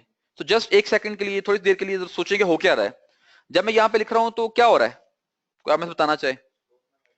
स्कोप के मैसेज वेरिएबल वैल्यू जा रही है और वो जहां जहां मैसेज आपने इस्तेमाल किया वहां बाइंडिंग हो चुकी है उसकी, वहां वॉचर लगा हुआ है, तो वॉचर की वजह से वहां वहां तब्दीली हो रही है। ठीक है, तो अब अंदाजा लगाएंगे कि हमारे पास करंट बेस्ड एप्लीकेशन हो तो ये काम कितना हमारा हेल्पफुल होगा। ठीक है, चले आगे जी। और ये मैंने क्लिक का फंक्शन लगाया था कि जो चीज भी मैसेज में पड़ी हो वो डिस्प्ले कर दे। ठीक है, तो अब दोबारा उस बात को दोबारा जरा ध्यान में लेके आए कि यहां पर हम जो कह रहे थे, यहां पर जो हमने बात की थी कि टेक्स्ट के ऊपर आपने क्या किया है, टेक्स्ट के ऊपर आपने टेक्स्ट बॉक्स की वैल्यू दिखानी थी। टेक्स्ट बटन के ऊपर, इस बटन क्लिक के ऊपर आपने टेक्स्ट बॉक्स की वैल्यू दिखानी है। तो टेक्स्ट बॉक्स को रीड नहीं किया आपने, यहाँ पे आप किसको रीड कर रहे हैं, मैसेज को, because you are sure that कि मैसेज का वेरिएबल मेरे पास सही तरह पॉपुलेट हो चुका होगा ऑटोमेटिकली, मैंने बाइंड किया हुआ इन दोनों को। चलेंगे आगे, ठीक है, ओके। अच्छा जी, ये नेक्स्ट एग्जांपल थोड़ी सी मजीद इसी कोई एलेबोरेशन है, हम एक और डायरेक्टिव देखते हैं। सो इसको देखें जरा, कुछ समझ आ रही बात की? आपने इस डेमो के अंदर आपने एक क्रिएट किया है, अरे क्रिएट की है, उसके अंदर कुछ नाम पड़े हुए हैं, सिंपल से स्ट्रिंग्स पड़ी हुई हैं, और मैंने एक ऑब्जेक्ट्स की अरे क्रिएट की है और इसके अंदर भी मेरे पास ऑब्जेक्ट्स पड़े हुए हैं, यानी इस अरे के अंदर ऑब्जेक्ट्स हैं जिनमें दो प्रॉपर्टीज हैं, आईडी नेम, ये प्रॉपर्टीज हैं। तो मैंने ये यहाँ पे इनिशियलाइज किए हैं, अब मैं इनको डिस्प्ले करना चाहता हूँ पेज के ऊपर। तो उसके लिए देखें कि क्या चीज नई आई है, तो देखें जरा। तो आपके पास मॉड्यूल वही है, राइट, मॉड्यूल का कोड वही है जो पहले था, कंट्रोलर वही है। तो कंट्रोलर के अंदर एक नया हमारे पास एट्रीब्यूट आया, डायरेक्टिव आया, जिसका नाम क्या है, ng डैश रिपीट। ये बिल्कुल फॉर ईच की तरह की चीज है। तो मैंने कहा ng डैश रिपीट, और यहाँ पे मैंने नेम्स के वेरिएबल को आइटरेट करना है ना, और नेम का वेरिएबल इस कंट्रोलर का पार्ट है। तो मैंने कहा n इन नेम्स, तो बेसिकली इस नेम का एक इंस्टेंस n में आ गया, और आपने आगे n के साथ क्या करना है कि उसको आपने इस li के अंदर दिखाना है। अब यहाँ पर क्या होगा, जरा गौर करें कि जब ये कोड वो चलाएगा तो वो इस नेम की अरे को आइटरेट करेगा, एक एक नाम पकड़ के इस एल आई को जनरेट करता जाएगा। तो आपको पेज के ऊपर एक एल आई नजर आएगी, पहला नाम लिखा होगा, दूसरी एल आई नजर आएगी, दूसरा नाम लिखा होगा, राइट। सो उसने आपकी इस अरे को आइटरेशन के लिए आपको एक कोड दे दिया है, और वो बिहाइंड द सीन उसको खुद ही आइटरेट कर रहा है। अगर आप यहाँ पर देखें तो यहाँ पर हमने एक टेबल बनाया है, और टेबल के अंदर हमने कहा है कि जो दो चीजें हैं, आईडी और नेम, उसकी टीआर जनरेट करो। तो आपने फिर अगेन वही किया है काम कि आपने बेसिकली उस स्टूडेंट की अरे को आइटरेट किया है, उसके अंदर जो एस था वो एक ऑब्जेक्ट को रिप्रेजेंट करेगा, तो आपने कहा S dot I D, S dot name, इसकी लूप चलाते रहो तो टीआर जनरेट होती जाएंगी आपके पास। ठीक है बात ये वाली, ठीक है। तो ये एक हमारे पास एनजी डैश रिपीट का इंपॉर्टेंट है ये वाला भी। सो ये आपको डाटा नजर आ गया जिससे मैंने वो एचटीएमएल दिखाई आपको, ठीक है। अगर आप इसको इंस्पेक्ट करेंगे तो आपके पास वो चीजें आपको नजर भी आएंगी क्या हो रहा है बैकएंड पे, ठीक है। उसने कुछ अपने लगाए हुए साथ चीजें लगाई हुई हैं, बाइंडिंग उसने खुद ही लगा दी, हमने नहीं कुछ किया, ठीक है। उसने मैनेजमेंट के लिए उसने लगाई हुई है। तो वहां पे एक थी एल आई, लेकिन यहाँ पे देखिए मल्टीपल एल आई आ गई है, ठीक है, ओके, राइट। सो किसकी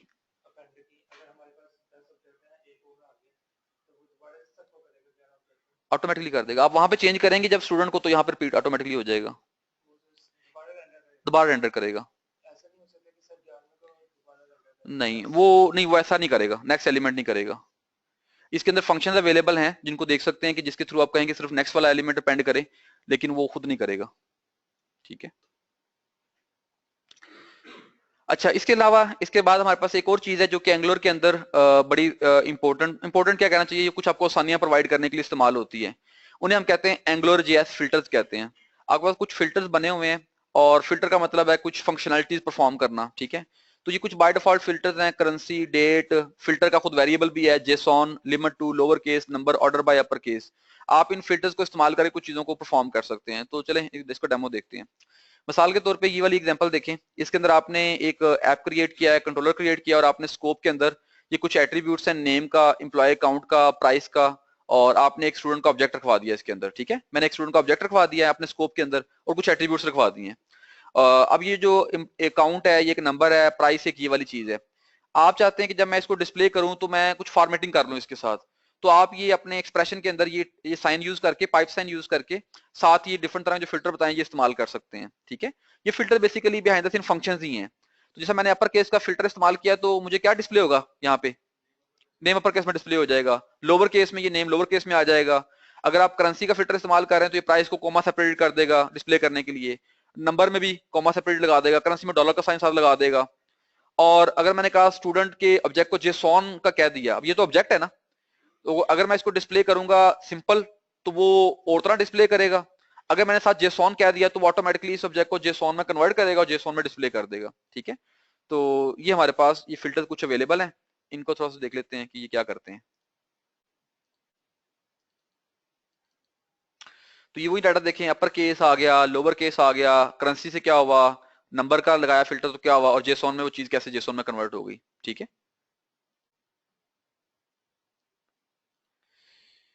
ओके जी।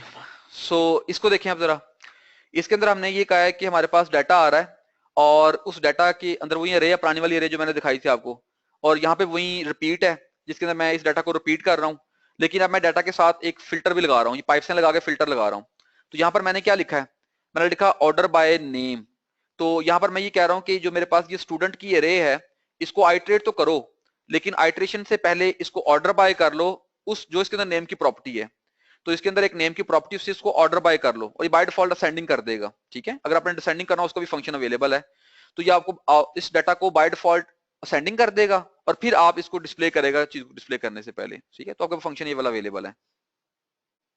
तो जो आपके नेम पड़े हुए थे, अगर आप वो देखें तो वो इस फॉर्मेट में है, मैंने जो ऑब्जेक्ट इंसर्ट किए 1 2 3 4 और ये नाम किए हुए हैं। तो इसको अगर हम देखें यहाँ पे डेमो की सूरत में, छोटे डेमो है इसलिए ज्यादा लग रहे हैं लेकिन है ज्यादा नहीं, तो आपको उसने ऑटोमेटिकली नेम के लिहाज से सॉर्ट कर दिया है। ठीक है, अच्छा जी, यहाँ पर आपने कुछ थोड़ा सा काम एक्स्ट्रा किया है। मैं पहले आपको इसकी स्क्रीन दिखा देता हूँ चलाते हुए, फिर आपको थोड़ा सा वो कोड देखते हुए समझ आएगी बातें क्या हो रही हैं।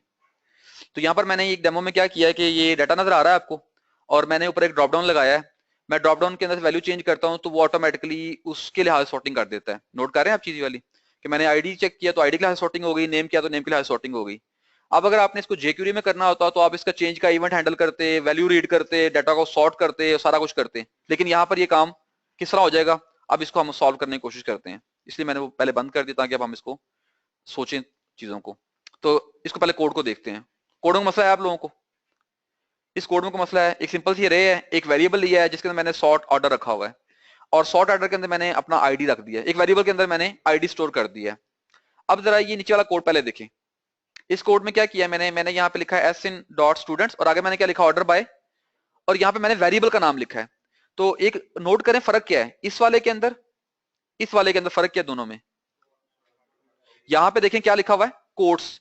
इसका मतलब ये था कि आपने इसके अंदर से देखना है कि नेम की प्रॉपर्टी को लेना है, और यहाँ पे क्या है, तो जब यहाँ पे कोट नहीं लगाएंगे इसका मतलब क्या होगा कि आपने वेरिएबल समझना है इसको। तो अब जो भी इसकी वैल्यू आपने वहां पर रखी है, आईडी रखा है ना आपने, तो वो आईडी पकड़ के इसको ऑर्डर बाय कर देगा। अब मुझे करना ये कि अगर मैं इस वेरिएबल की वैल्यू तब्दील कर दूं, अगर अभी आईडी हार्ड कोड है, मैं इसकी वैल्यू तब्दील करके नाम रख दूं तो नाम के लिहाज से सॉर्टिंग हो जाएगी, क्योंकि इसने बाइंड कर दिया हुआ है, इसने वॉचर लगा दिया हुआ है कि जब भी ये वैल्यू तब्दील हो तुमने इसको दोबारा रीजनरेट करना है। ठीक है, अब माई ऑर्डर को अगर आप सॉर्ट ऑर्डर को देखें, इसको हमने कैसे हैंडल किया है इसको जरा देखें। तो आपने एक ड्रॉप डाउन क्रिएट किया है, ड्रॉप डाउन के अंदर आपने दो चीजें डाली हैं, एक value ID ID, value name और नेम, और आपने इस ड्रॉप डाउन को जो मॉडल बाइंड किया किससे बाइंड कर दिया आपने, सॉर्ट ऑर्डर से। तो जब मैं इस ड्रॉप डाउन में से कुछ चेंजेस करूंगा, चेंजेस कहां जाएगी, इस वाले वेरिएबल में चली जाएगी, और ये वेरिएबल पहले ही वॉच में लगा हुआ है, तो उसको पता है कि जब भी तब्दील होगा ये वाला वेरिएबल तो मैंने क्या करना है, मैंने कुछ काम करने हैं, और काम क्या करना है, ये वाला सॉर्ट करना है। समझ रहे कोड कैसे बचा हो, कोई क्लिक इवेंट नहीं लगाए, कोई कुछ नहीं किया आपने, आपका कोड लिखा हुआ है, ऑटोमेटिकली आपने वेरिएबल को तब्दील किया है, उस तब्दीली की वजह से आपकी सारी चीजें तब्दीली आ गई हैं। मैं इस चीज को इसलिए रीआइट्रेट कर रहा हूँ, बार बार बोल रहा हूँ कि अगर हमें ये चीज समझ आ गई कि हमने किस तरह इन वेरिएबल के साथ खेलना है, बिकॉज आपने वेरिएबल्स को तब्दील करना है और जहां जहां वो इस्तेमाल हो रहे होंगे वो ऑटोमेटिकली इफेक्ट करेंगे, तो हमारे बहुत सारे मसले सॉल्व हो जाएंगे। ठीक है, अदरवाइज हम वो जेक्यूरी लॉजिक सोचेंगे तो फिर मसले रहेंगे, तो आपने जेक्यूरी से थोड़ा बाहर निकलना है। ठीक है, तो ये क्लियर है जी, चले आगे। ओके जी, अच्छा अब हम इस एक्सरसाइज के अंदर हमने अपना एक फिल्टर क्रिएट किया है, बल्कि फिल्टर क्रिएट नहीं किया, इसमें हम क्या करना चाह रहे हैं, लेट मी सी फिल्टर। अच्छा ठीक है, इसके अंदर हम ये काम करना चाह रहे हैं कि मैं इसकी डेमो इसको भी चला देता हूँ ताकि डेमो से पहले हमें आइडिया हो जाए कि हम क्या करने लगे हैं और चीज क्लियर होगा। हम फिल्टरिंग करेंगे डाटा की। अच्छा, इसके अंदर मैंने दो काम किए हैं, एक तो ये देखिए मैंने इनके ऊपर हेडर के ऊपर क्लिक लगा दिया है। ठीक है, वो ड्रॉप डाउन की जाए मैंने हेडर पे लगा दिया कि जिस पे क्लिक करता हूँ वो उसको पकड़ लेता है। दूसरा काम मैंने ये किया है कि मैंने यहाँ पर कुछ लिखूंगा ना, मैं कोई चीज लिखता हूँ तो वो फिल्टर भी कर रहा है। ठीक है, तो अगेन इसको सोचें जरा कैसे होगा, आप लोगों ने लॉजिक भी देख ली है, तो वही काम मैंने किया, बिकॉज मैंने सॉर्टिंग करनी है तो मैंने एक वेरिएबल ले लिया। दूसरा काम मैंने क्या करना है कि मैंने नेम टू फिल्टर करना है, तो मैंने एक वेरिएबल ले लिया जिसको मैं जिसके अंदर फिल्टरिंग का टेक्स्ट रखाऊंगा, टेक्स्ट बॉक्स की चेंजेस रखवाऊंगा, और यहाँ पर मैंने एक फंक्शन लिखा है इस फंक्शन को मैंने कहा जी सेट ऑर्डर, जिसको एक वैल्यू मिला करेगी ऑर्डर सेट करने की, और ये वैल्यू मैं अपने वेरिएबल के अंदर रखवा दिया करूंगा इधर। ठीक है, इस वेरिएबल के अंदर मैं वैल्यू रखवा दिया करूंगा इस फंक्शन के थ्रू। तो अब इसकी जरा लॉजिक देखें क्या हो रहा है। पहले नीचे देखें, तो आपने कहा है कि स्टूडेंट को फिल्टर करो इस वेरिएबल की बुनियाद पे, जो भी इसके अंदर लिखा होगा फिल्टर कर दो, और इसको ऑर्डर बाय करो इस वेरिएबल की बुनियाद पे। नाउ हमने इस वेरिएबल को सेट करना है, इसको सेट करना है, ये हमारा कंसर्न है। पहले इसको देखते हैं। तो इस वेरिएबल को सेट करने की लॉजिक तो बड़ी स्ट्रेट फॉरवर्ड सी, अगर आप गौर करें, सिंपल, आपने टेक्स्ट बॉक्स के साथ मॉडल को बाइंड कर दिया, जो ही टेक्स्ट बॉक्स में लिखोगे वो इसको सेट कर दिया करेगा, और ये पहले ही बाइंड है इसके साथ है, तो ऑटोमेटिकली डाटा फिल्टर हो जाया करेगा आपका और रीरेंडरिंग हो जाएगी। इसके लिए मैंने ये काम किया बिकॉज अब हमने अपने हेडर के ऊपर क्लिक करवाना है ना, तो मैंने हेडर के साथ ng क्लिक का फंक्शन अटैच कर दिया है, और यहाँ पर अपना फंक्शन कॉल किया है कि मैं हार्ड कोड भेज रहा हूँ कि भाई इसके ऊपर क्लिक करो तो आईडी भेजो, इसके ऊपर क्लिक करो तो नेम भेजो, बिकॉज अब यहाँ पे वो ड्रॉप डाउन नहीं है तो मुझे खुद करना पड़ेगा। तो जब मैं इस पे क्लिक करता हूँ तो आईडी पास होता है। आईडी किस सेट होता है जाके वहां पे, यहाँ पे जो आईडी भेज रहे हैं किसे सेट हो रहा है, ये वाला आईडी देखिए जरा, सेट किसे हो रहा है, माई सॉर्ट ऑर्डर को। जब इसको सेट होगा, उसने पहले ट्रैकिंग की हुई है कि ये वेरिएबल सेट होने लगा है, इसकी बेसिस पे मैंने क्या करना है, उसने वॉचर लगाया हुआ कि मैंने इसको जाके इंपैक्ट करना है, तो आपका डाटा फिल्टर हो जाएगा। समझ रहे हैं बात ये वाली सारी की नहीं समझ रहे हैं, ठीक है। क्योंकि अगर आपको ये चीजें समझ आ गई तो फिर आपको एंगुलर की बुनियादी चीज समझ आ जाएगी, बाकी सारा फिर आगे काम करना वो आसान हो जाता है, ठीक है। अच्छा जी, अब एक छोटी सी एग्जांपल देखते हैं जिसमें अगर आपने कस्टम फिल्टर क्रिएट करना हो, ठीक है। तो कस्टम फिल्टर क्रिएशन में क्या है कि मैंने एक छोटी सी एग्जांपल आपको दिखाता हूं पहले, और मुझे इसका सोल्यूशन बताइएगा। हाँ ठीक है। प्रॉब्लम ये है कि मैं छोटा सा कैलकुलेटर बिल्ड करने लगा हूं, और मैं चाहता हूं कि यहाँ पे नंबर लिखूं, तो मेरे पास क्या हो, जिसमें 5 लिखा है और 4 लिखा है, तो मुझे ये दोनों का रिजल्ट जमा होकर नजर आ जाए। तो मैंने कहा अच्छा ये बात है, तो मैंने इस तरह किया कि मैंने इधर आके अपने पास कोड के अंदर एक मॉडल क्रिएट किया पहले। तो मॉडल के अंदर मैंने ये कहा, इसको नीचे वाले कोड को ना देखिए, अभी ऊपर देखें। तो मैंने कहा कि अपने इस स्कोप के अंदर 2 वेरिएबल ले लो, फर्स्ट नंबर और लास्ट सेकंड नंबर, और मैंने इन नंबर्स को बाइंड कर दिया, ये जो नंबर्स हैं ये वेरिएबल्स हैं, इनको बाइंड कर दिया अपने वेरिएबल इसके साथ, टेक्स्ट बॉक्स के साथ। ये बात समझ आती है, जो ही मैं इसमें लिखूंगा वैल्यू वहां चली जाएगी। और फिर मैंने नीचे आगे कहीं पर अपने फर्स्ट नंबर को प्लस कर दिया सेकंड नंबर के साथ। तो क्या आपके ख्याल में चीज काम करेगी, वैसे आपने पहले देख लिया एक्चुअली, क्या ये चीज काम करेगी इस तरह कि जब मैं इस तरह प्लस करूंगा फर्स्ट नंबर को और सेकंड नंबर को, ये चीज काम करेगी? वो स्ट्रिंग है, तो आपका बेसिकली मसला कि वो चीजें स्ट्रिंग है। जब वो चीजें स्ट्रिंग है तो फिर आप ये वाली चीज करोगे तो वो तो कनकेट करेगा, प्लस तो नहीं करेगा, राइट। अब एक तरीका ये कि मैं एक फंक्शन लिखूं, और उस फंक्शन के अंदर इन फर्स्ट नंबर को और सेकंड नंबर को मैं वो करूं, कन्वर्ट करूं नंबर के अंदर, और फिर मैं इस्तेमाल करूं। या मेरे पास कोई फिल्टर आ जाए कि उस फिल्टर को मैं यहाँ अप्लाई करूं कि भाई फर्स्ट नंबर को तुम ना ये फिल्टर अप्लाई करो, और इससे पहले नंबर में कन्वर्ट कर दो, और फिर प्लस करना। अब ये फिल्टर एग्जिस्ट नहीं करता कि जो ऑटोमेटिकली स्ट्रिंग को कन्वर्ट कर दे नंबर के अंदर, या कुछ और करना हो आपने, वो एग्जिस्ट नहीं करता। तो आप अपना कस्टम फिल्टर कैसे क्रिएट करते हैं, उसका सिंटैक्स ये है कि आप ऐप में जाके फिल्टर का फंक्शन इस्तेमाल करते हैं, उसको अपने फिल्टर को कोई नाम देना है अपना, और आगे आपने बताना है कि ये फिल्टर जो है ये किस फंक्शन को पॉइंट करेगा। उस फिल्टर के अंदर आप अपनी लॉजिक लिखते हैं, और आपने बताना है कि इनपुट क्या होगी और रिटर्न क्या करवाना है। तो जो चीज आप इस पे पास कर रहे हैं, मिसाल के तौर पे हम यहाँ पे एक नंबर पास कर रहे हैं, एक चीज पास कर रहे हैं, वो इसकी इनपुट है, और जो चीज आप यहाँ से रिटर्न कर रहे हैं, मैंने पार्सेंट किया, वो चीज बेसिकली इसकी आउटपुट बन जाएगी इवेंचुअली। तो इस तरह आप अपना कस्टम फिल्टर भी क्रिएट कर सकते हैं डिफरेंट कामों के लिए। कोई भी आपने इस तरह का छोटा सा फंक्शन लगाना है, जो चाहते हैं अप्लाई किए और इस्तेमाल हो जाए, आप फिल्टर क्रिएट कर लें अपना, ठीक है। ये क्लियर बात है वाली कि नहीं क्लियर? तो इसी को हमने नीचे इस्तेमाल किया हुआ था, यहाँ पर हमने डेमो में ये नीचे वो फिल्टर इस्तेमाल किया हुआ है। अगर आप वो कोड देखें तो हमने यहाँ पर ये फिल्टर अप्लाई किया है, तो उसका रिजल्ट डिफरेंट आ रहा है, ऊपर रिजल्ट डिफरेंट आ रहा है। चले आगे जी, ठीक है, ओके। अच्छा जी, अब ये जो है ना, ये थोड़ी सी चीज आने लगी है, कॉम्प्लेक्स नहीं है लेकिन आसान है, लेकिन ये बड़ी पावरफुल चीज है। हमने बात की थी कि सारी की सारी साइंस डायरेक्टिव्स की है। आपने एनजी डैश ऐप लगाया, उसे पावर आ गई। आपने एनजी डैश कंट्रोलर लगाया, पावर आ गई। आपने एनजी डैश रिपीट लगाया, पावर आ गई। क्लिक लगाया, पावर आ गई। तो ये डायरेक्टिव सबसे इंपॉर्टेंट पार्ट है इसका। तो आपने कोई भी काम करना है, कोई भी डॉम के अंदर चेंजेस करवानी है, आपने डॉम के अंदर मैनिपुलेशन करवानी है, तो आप डायरेक्टिव के जरिए करवाएंगे, राइट। आप डायरेक्टिव के जरिए करवाएंगे, और आप अपने कस्टम डायरेक्टिव क्रिएट कर सकते हैं, अपने कस्टम डायरेक्टिव भी क्रिएट कर सकते हैं, ठीक है। सो पहले देखते हैं इस कोड को। यहां पर हमने क्या किया है कि हमने एक डायरेक्टिव क्रिएट किया है, और वही सिंटैक्स है ऐप डॉट डायरेक्टिव, और डायरेक्टिव का नाम मैंने क्या रखा है, माई कस्टम। अब डायरेक्टिव की टाइप आप बता सकते हैं कि टाइप क्या होगी। मिसाल के तौर पे यहाँ पे एक प्रॉपर्टी है, तो आपने डायरेक्टिव में करना क्या होता है कि फंक्शन लिखना है, फंक्शन रिटर्न करेगा कुछ ना कुछ, वो रिटर्न के अंदर आपने बताना है कि बेसिकली डायरेक्टिव करता क्या है। तो यहाँ पर हमने ये कहा है कि ये जो डायरेक्टिव माई कस्टम का डायरेक्टिव है ये एक ऑब्जेक्ट रिटर्न करता है जो कि ये चीज है। उसके अंदर रिस्ट्रिक्ट की प्रॉपर्टी आपने बताना है कि डायरेक्टिव किस तरह का हो सकता है। तो बेसिकली 4 वैल्यू दे सकते हैं आप। तो मिसाल के तौर पर अगर मैंने यहाँ पे रिस्ट्रिक्ट को ई कहा होता तो इसका मतलब क्या होता कि ये डायरेक्टिव किसको रिप्रेजेंट करता, एलिमेंट को, यानी ये डायरेक्टिव आप इस तरह लिखते, इस तरह ये एलिमेंट लिखा नजर आ रहा है, ठीक है। अगर आप यहाँ पे ए कह दें इसका मतलब क्या होगा कि आप इस डायरेक्टिव को कैसे लिखेंगे, एट्रीब्यूट के तौर पे, ठीक है। आप इस डायरेक्टिव को इस्तेमाल करेंगे किसी एलिमेंट के ऊपर एट्रीब्यूट के तौर पे इस्तेमाल करेंगे, जैसे मैंने यहाँ पे इस्तेमाल किया। अगर आप इसे कह दें कि जी सी कह दें तो इसका मतलब क्या होगा कि आप किसी एट्रीब्यूट पे किसी भी एलिमेंट के ऊपर क्लास इक्वल टू ये सेट करेंगे तो वो उसको डायरेक्टिव की लॉजिक चल जाएगी उसके लिए, ठीक है। और लास्ट चीज क्या है, अगर आप इसके अंदर एम लिखते हैं इसका मतलब ये होगा कि आप इस डायरेक्टिव को इस्तेमाल करना चाह रहे हैं एज ए कमेंट, यानी अगर मैं कहीं पर भी इसको एज ए कमेंट लिखूंगा, जैसे मैंने यहाँ पे लिखा है, ये साइन लगाया है और मैंने लिखा डायरेक्टिव कोलन माई डैश कस्टम, तो वो इस लाइन को जो पढ़ेगा आपका जो इंजन है एंगुलर का, तो वो इस लाइन की जगह पे इसकी लॉजिक चला देगा जो लॉजिक पीछे लिखी होगी। ये बात आई समझ कि नहीं समझ आई, ठीक है। और यहाँ पे आपने इवेंचुअली आखिर में बताया कि जी इसका टेम्पलेट क्या होगा। तो अब अगर मुझे बताएं कि ये जो टेम्पलेट लिखा हुआ है, मैंने लिखा हुआ है H1 कस्टम डायरेक्टिव H1 ये चीज लिखी है, तो क्या होगा जब मैं इस माई कस्टम को यहाँ पर इस्तेमाल करूंगा और मैंने लिखा रिप्लेस टू, इसका मतलब है कि वहां पे रिप्लेस कर देना इसको, तो क्या होगा बताएं यहाँ पर क्या होगा। इसका डेमो देख ले, मेरा ख्याल है।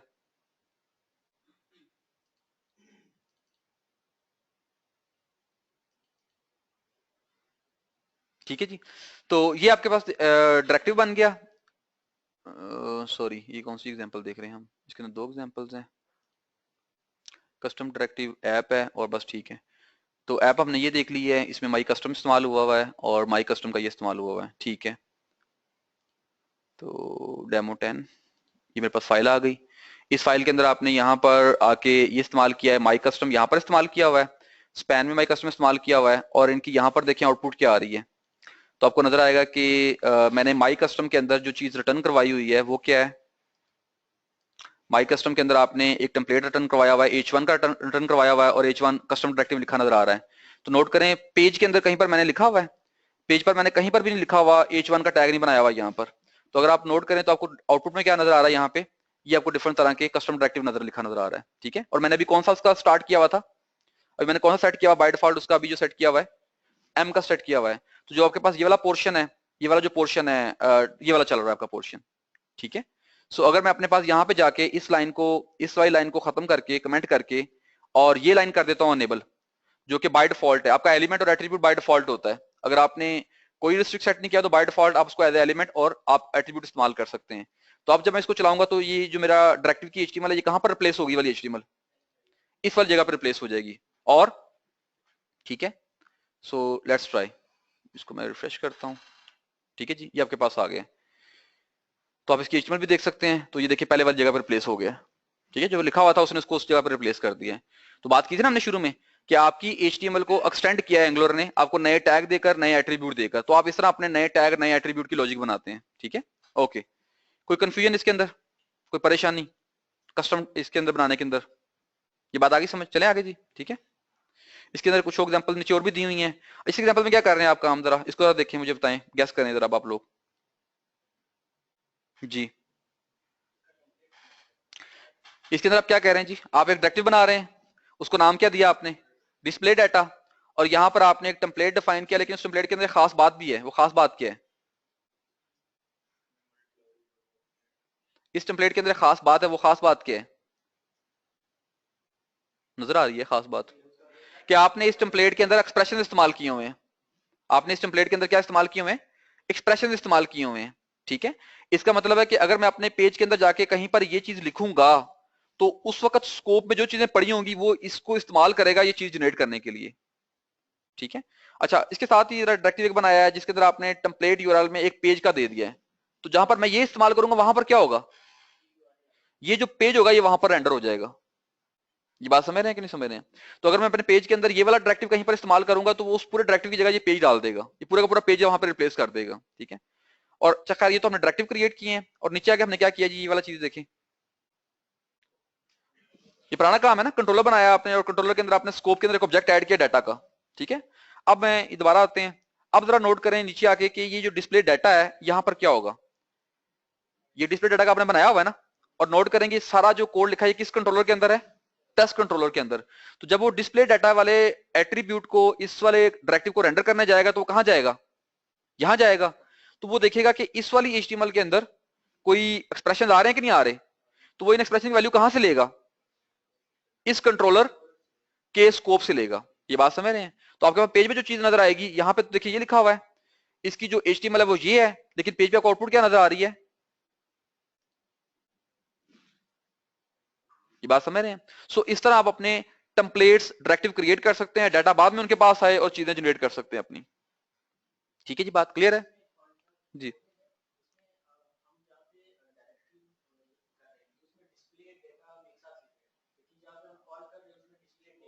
हाँ बिल्कुल।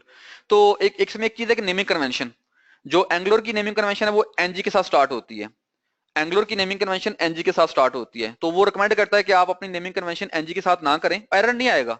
लेकिन हो सकता है हम फ्यूचर में हम भी कोई अपना वर्जन बनाए उसमें हम वही नाम रख दें अपना, तो फिर आप मसला आ जाएगा। तो आप अपनी नेमिंग कन्वेंशन फॉलो करें, और जो भी नेमिंग कन्वेंशन फॉलो करेंगे उसमें आप ये कैमल केस यूज करें, यानी आप ये कहें कि जी मेरे पास पहला लेटर और कैप्स के सेकंड लेटर, वो ऑटोमेटिकली जब वहां पे जाएगा, यानी जो भी चीज आप लिखेंगे ना, यहाँ पर जो भी आपने डैश लिखा है वो इसको जब पार्स करता है डैश खत्म कर देता है। यानी मैंने जब यहाँ पे डैश लिखा है वो जब इसको पार्सिंग करेगा डैश खत्म कर देगा, और क्या बन जाएगा वर्ड ये वाला डिस्प्ले डाटा, वो डिस्प्ले डाटा को ढूंढेगा डिस्प्ले डाटा यहाँ पे है कि नहीं है। ठीक है, ये उसका स्टैंडर्ड है। तो यानी आप यहाँ पे क्या इस्तेमाल कर रहे हैं, एनजी डैश कंट्रोलर इस्तेमाल किया ना आपने यहाँ पे, लेकिन असल जो डायरेक्टिव का नाम क्या है, एनजी कंट्रोलर एनजी ऐप है, डैश नहीं वहां पे, डैश सिर्फ इधर लगाया हुआ है। ठीक है, ये आप याद रखना है। ये बात आई समझ नहीं समझ आएगी, ठीक है ओके। ओके जी, बात क्लियर है यहाँ तक।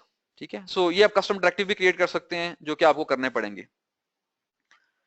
अच्छा, अगर आपके पेज में मल्टीपल कंट्रोलर्स हों, जिस तरह मेरे पास यहाँ पे एक कंट्रोलर बनाया आपने, अगर मैं इस डिव का एक कंट्रोलर बना लूं, इसके बाहर एक कंट्रोलर बना लूं, उसका अपना स्कोप होगा।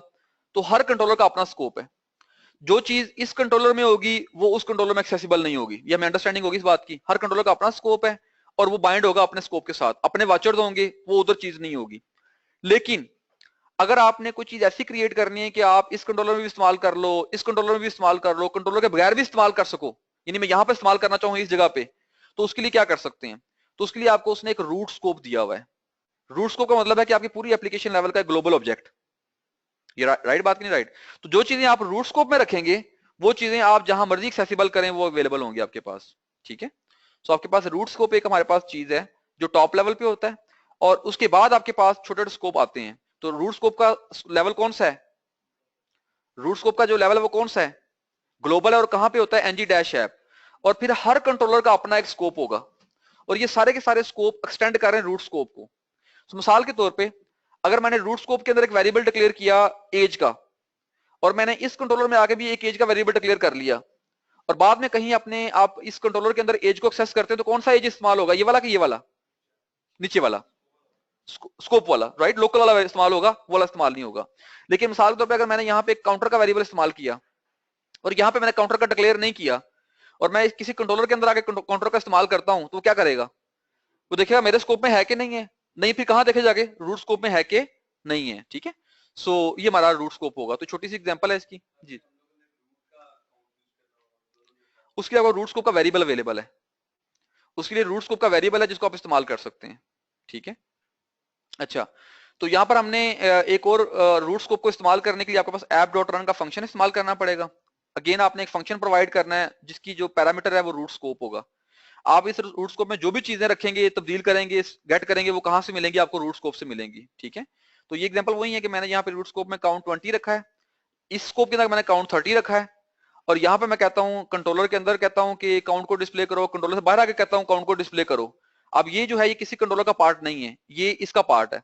तो अब मैं यहाँ पे काउंट कहूंगा तो ये कहां से उठाएगा काउंट को, रूट स्कोप से, और यहाँ काउंट कहां से उठाएगा, कंट्रोलर से। ठीक है जी, ओके। अब हम बात करते हैं सर्विसेज की। तो सर्विसेज का बेसिक पर्पस मैंने क्या बताया था आप लोगों को, कि आपने कोई भी लॉजिक लिखनी है, कोई कम्प्लेक्स ऑपरेशन लिखना है कि जिसके अंदर कुछ आपके कोड चल रहा है, कोई आपने फंक्शनल लिखना है, फंक्शनलिटी लिखनी है, तो वो कंट्रोलर में ना लिखें। कंट्रोलर में जैसे आपने ये काम करना जो करते आ रहे हैं, वेरिएबल सेट कर दिया, फंक्शन लिख दिया जो वेरिएबल को सेट कर रहा है, ये चीजें लिखनी है। अदरवाइज आपने कोई भी लॉजिक नहीं लिखनी, तो सर्विस में लिखेंगे लॉजिक। अच्छा, सर्विस अपने लिखने से पहले हम देखते हैं कि जो एग्जिस्टिंग सर्विसेज उन्हें इस्तेमाल करके देखते हैं। तो हमारे पास एक HTTP की सर्विस है जो आपको अजैक्स हिट मारने की सपोर्ट करती है, ठीक है, अगर आपने अजैक्स हिट मारनी हो, ठीक है। तो मैं आपको पहले इसका डेमो दे देता हूँ, एग्जांपल दिखा देता हूँ, फिर इसको हम यहाँ पे वापस आते हैं।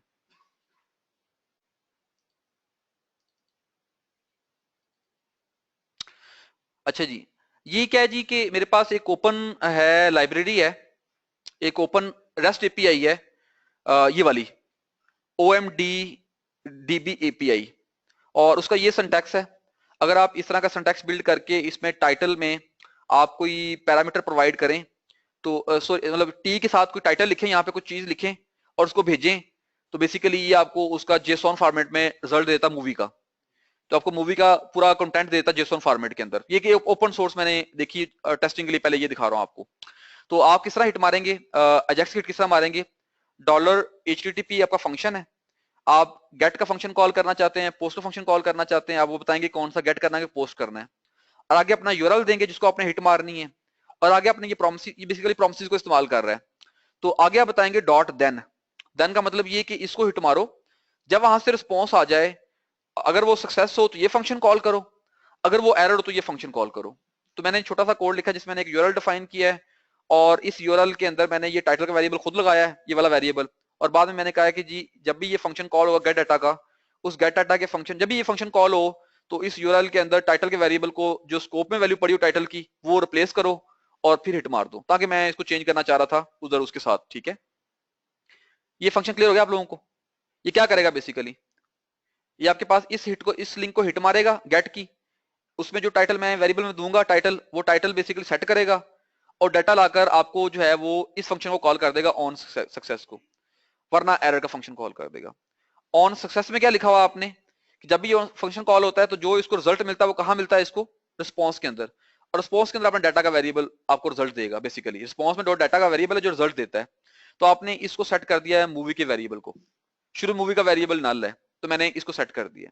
ऑन एरर में आपने जो भी एरर आया उसको अलर्ट कर दिया। ये बात आगे समझ, यहां तक स्ट्रेट फॉरवर्ड काम है। अच्छा, लेकिन अगर आपने कोई भी सर्विस इस्तेमाल करनी है, जैसे मैंने यहाँ पे $HTTP की सर्विस इस्तेमाल की है, तो मुझे अपने कंट्रोलर के वक्त बताना पड़ेगा कि मेरा कंट्रोलर किन किन पे डिपेंडेंट है। जिससे मैंने स्कोप को इस्तेमाल किया था, साथ मुझे बताना पड़ेगा, एक और पैरामीटर देना पड़ेगा कि भाई मैं $HTTP को भी इस्तेमाल करना चाहता हूँ, ठीक है। अगर आप कोई और इस्तेमाल करना चाहें वो बतानी पड़ेगी आपको यहाँ पे, ठीक है। सो मैंने ये बता दिया यहाँ पे। अब जरा इस पेज की लॉजिक देख लें एक दफा, बड़ी स्ट्रेट फॉरवर्ड सी लॉजिक है, जरा इसको देखें, कोई आपने बताना चाहे क्या हो रहा है। ऊपर क्या होगा, यहाँ पे क्या होगा, टेक्स्ट में जो लिखूंगा मैं वो वैल्यू कहां चली जाएगी, टाइटल के अंदर। जब बटन क्लिक करूंगा तो कौन सा फंक्शन कॉल होगा, गेट डाटा का। उसकी लॉजिक आपने भी देख ली है। उस डाटा से क्या चीज सेट होगी इवेंचुअली जाके, मूवी का वेरिएबल, ठीक है। और मूवी के वेरिएबल को आपने कहां इस्तेमाल किया हुआ, नीचे आके आपने डिव के अंदर मूवी के वेरिएबल को इस्तेमाल किया हुआ है। ये देखें, आपने कहा movie dot title, movie dot year, movie dot release, movie dot January, आपने चीजें दिखा दी हैं। ये क्लियर बात ये वाली। लेकिन एक हमने नया काम इस्तेमाल किया हुआ यहाँ पे, ये क्या लिखा हुआ है, NG dash show equal to movie. तो इससे क्या होगा, कोई गैस करे जरा। बिल्कुल, तो यानी एनजी डैश शो को आपने ट्रू और फॉल्स देना होता है, आपने ट्रू और फॉल्स देना होता है। तो मैंने इसको मूवी का वेरिएबल दे दिया है। तो अगर ये मूवी का वेरिएबल, मूवी का ऑब्जेक्ट एग्जिस्ट करता है, ये नल नहीं है, तो अगर ये नल होगा तो फिर ये क्या बनेगा, अगर ये मूवी का वेरिएबल नल होगा तो इसको क्या मिलेगा, फॉल्स मिलेगा। तो ये ऑटोमेटिकली इसको हाइड कर देगा। अगर ये ट्रू होगा, यानी इसका जो ऑब्जेक्ट है फिजिकली एग्जिस्ट करता है, तो ये ट्रू बनेगा, ट्रू में कन्वर्ट होगा, तो फिर ये क्या होगा, शो हो जाएगा। तो आपने इस तरह अपनी शो हाइडिंग की लॉजिक भी हैंडल कर ली, ठीक है। ये बात आगे समझ कि नहीं समझ आई? ओके, तो मेरा कोड काफी क्लियर है। आप इसके एक डेमोस्ट्रेशन देख लेते हैं ये चलता कैसे है। सुपरमैन, गेट मूवी, इंटरनेट चल रहा हो, ठीक है जी, ये मेरे पास डाटा आ गया। तो बात आई समझ कि नहीं समझ आई? ठीक है, तो आपने बेसिकली कुछ लिखा, ऑनलाइन हिट मारी है, डाटा आया, उस डाटा को आपने डिस्प्ले कर लिया। क्लियर है बात, ये वाली आसान काम है, ठीक है। ओके, और अगर मैं यहाँ पे फॉर एग्जांपल कुछ गलत लिख देता हूँ, आप तो वहां से रिजल्ट तो आएगा, वो आपने आगे हैंडल करना है, ठीक है। वो डाटा तो वहां से आया वापस, उसको अच्छा मूवी, ये भी कोई मूवी है, उसने हॉरर बना दिया उस मूवी को, ठीक है, ये कोई मूवी होगी, ठीक है। ये ऑनलाइन डाटाबेस है, ओपन सोर्स है, आप जाके अपनी डिटेल एंटर कर सकते हैं। अच्छा, एक क्वेश्चन यहाँ पे छोटा सा है, जल्दी डिस्कस कर लेते हैं, कि मैंने यहाँ पे एनजी डैश सोर्स इस्तेमाल किया है। अगर मैं यहाँ पे एनजी डैश सोर्स की जगह पे, इमेज का तो सोर्स का वेरिएबल होता है ना, अगर सोर्स को इस्तेमाल करता, एनजी डैश सोर्स को इस्तेमाल ना करता तो कोई मसला होता?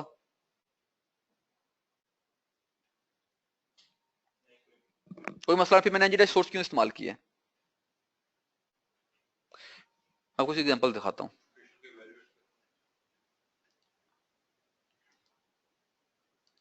अगर मैं यहाँ पे ng डैश सोर्स की जगह पे सोर्स इस्तेमाल करता हूँ, इसको रिफ्रेश करता हूँ और जरा इस पेज को देखिएगा, इस पेज की HTML को देखें।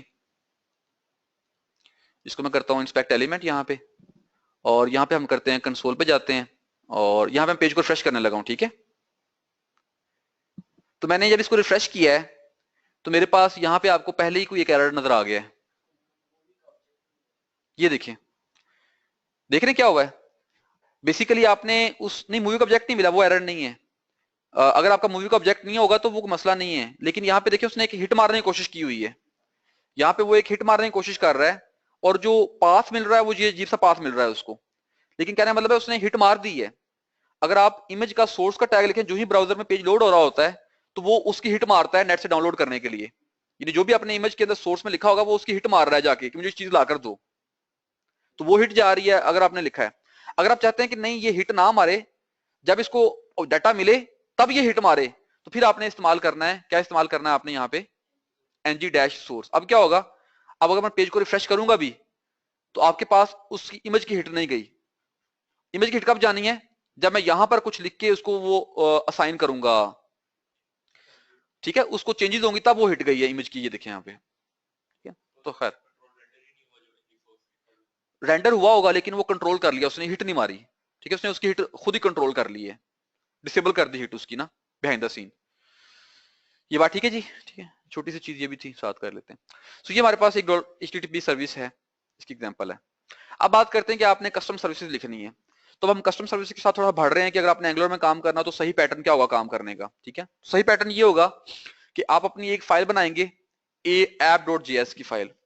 इसके अंदर आप अपना वो काम करेंगे जो एप्लीकेशन लेवल का काम है। आपने फिल्टर क्रिएट करने हैं, आपने मॉड्यूल क्रिएट करना है, वो आप इस फाइल में कर लें app.js फाइल के अंदर। तो मैंने यहाँ पर सिर्फ ये कहा है, एक लाइन लिखी है angular.module, और उसने एंगुलर हमारा बाय डिफॉल्ट एक ग्लोबल वेरिएबल बना हुआ है, वो आपने नहीं बनाया, वो बना हुआ है। आपने उसके अंदर एक मॉड्यूल को ऐड कर दिया है, और नोट करें मैंने यहाँ पे स्क्वायर ब्रैकेट्स लगाई, इसका मतलब मैं ये मॉड्यूल बनाना चाह रहा हूँ। ठीक है, ये मैंने बना दिया app.js की। यानी जो ही ये फाइल एग्जीक्यूट होगी, यहाँ पे लाइन लिखी हुई ना डाउनलोड होगी, डाउनलोड होने के साथ ये कोड चल जाएगा और आपका एंगुलर का बन जाएगा। ठीक है, दूसरा अगली फाइल बनाई मैंने माई सर्विस के लिए। अब ये मेरे पास सर्विस है, यानी इसने जो बेसिकली लॉजिक हैंडल करनी है, आपने यूआरएल को हिट मारनी हो, यहाँ पे होनी चाहिए। तो यहाँ पर मैंने क्या काम करना है, इससे पहले आपकी मॉड्यूल बन चुका हुआ है। तो अगर मैंने सर्विस क्रिएट करनी हो, मैंने कंट्रोलर क्रिएट करना, तो मुझे क्या चाहिए होता है? मुझे मॉड्यूल चाहिए होता है। तो अब मैं यहाँ पर क्या कहूंगा, एंगुलर डॉट मॉड्यूल और नाम दूंगा, और मैंने यहाँ पे स्क्वायर ब्रैकेट नहीं लगाई। क्यों नहीं लगाई जी? बिकॉज ये क्रिएट हुआ है, मुझे वही चाहिए जो क्रिएट हुआ है। ठीक है, तो मैंने वो गेट किया। गेट करने के बाद नीचे एक लाइन लिखी हुई है, इस लाइन को पहले देख लें। यहाँ पे क्या लिखा हुआ है जी? ऐप डॉट फैक्ट्री का फंक्शन है, इस फैक्ट्री के फंक्शन आप सर्विसेज ऐड करते हैं अपनी, जो भी सर्विस आपने बनानी है उसको ऐड करना तो फैक्ट्री में ऐड करेंगे आप। ठीक है, तो मैंने यहाँ कहा कि एक सर्विस बनाओ जिसका नाम क्या रखो, माई सर्विस, और उसको फंक्शन देना है आपने इवेंचुअली, जो फंक्शन इस सर्विस को रिप्रेजेंट करेगा।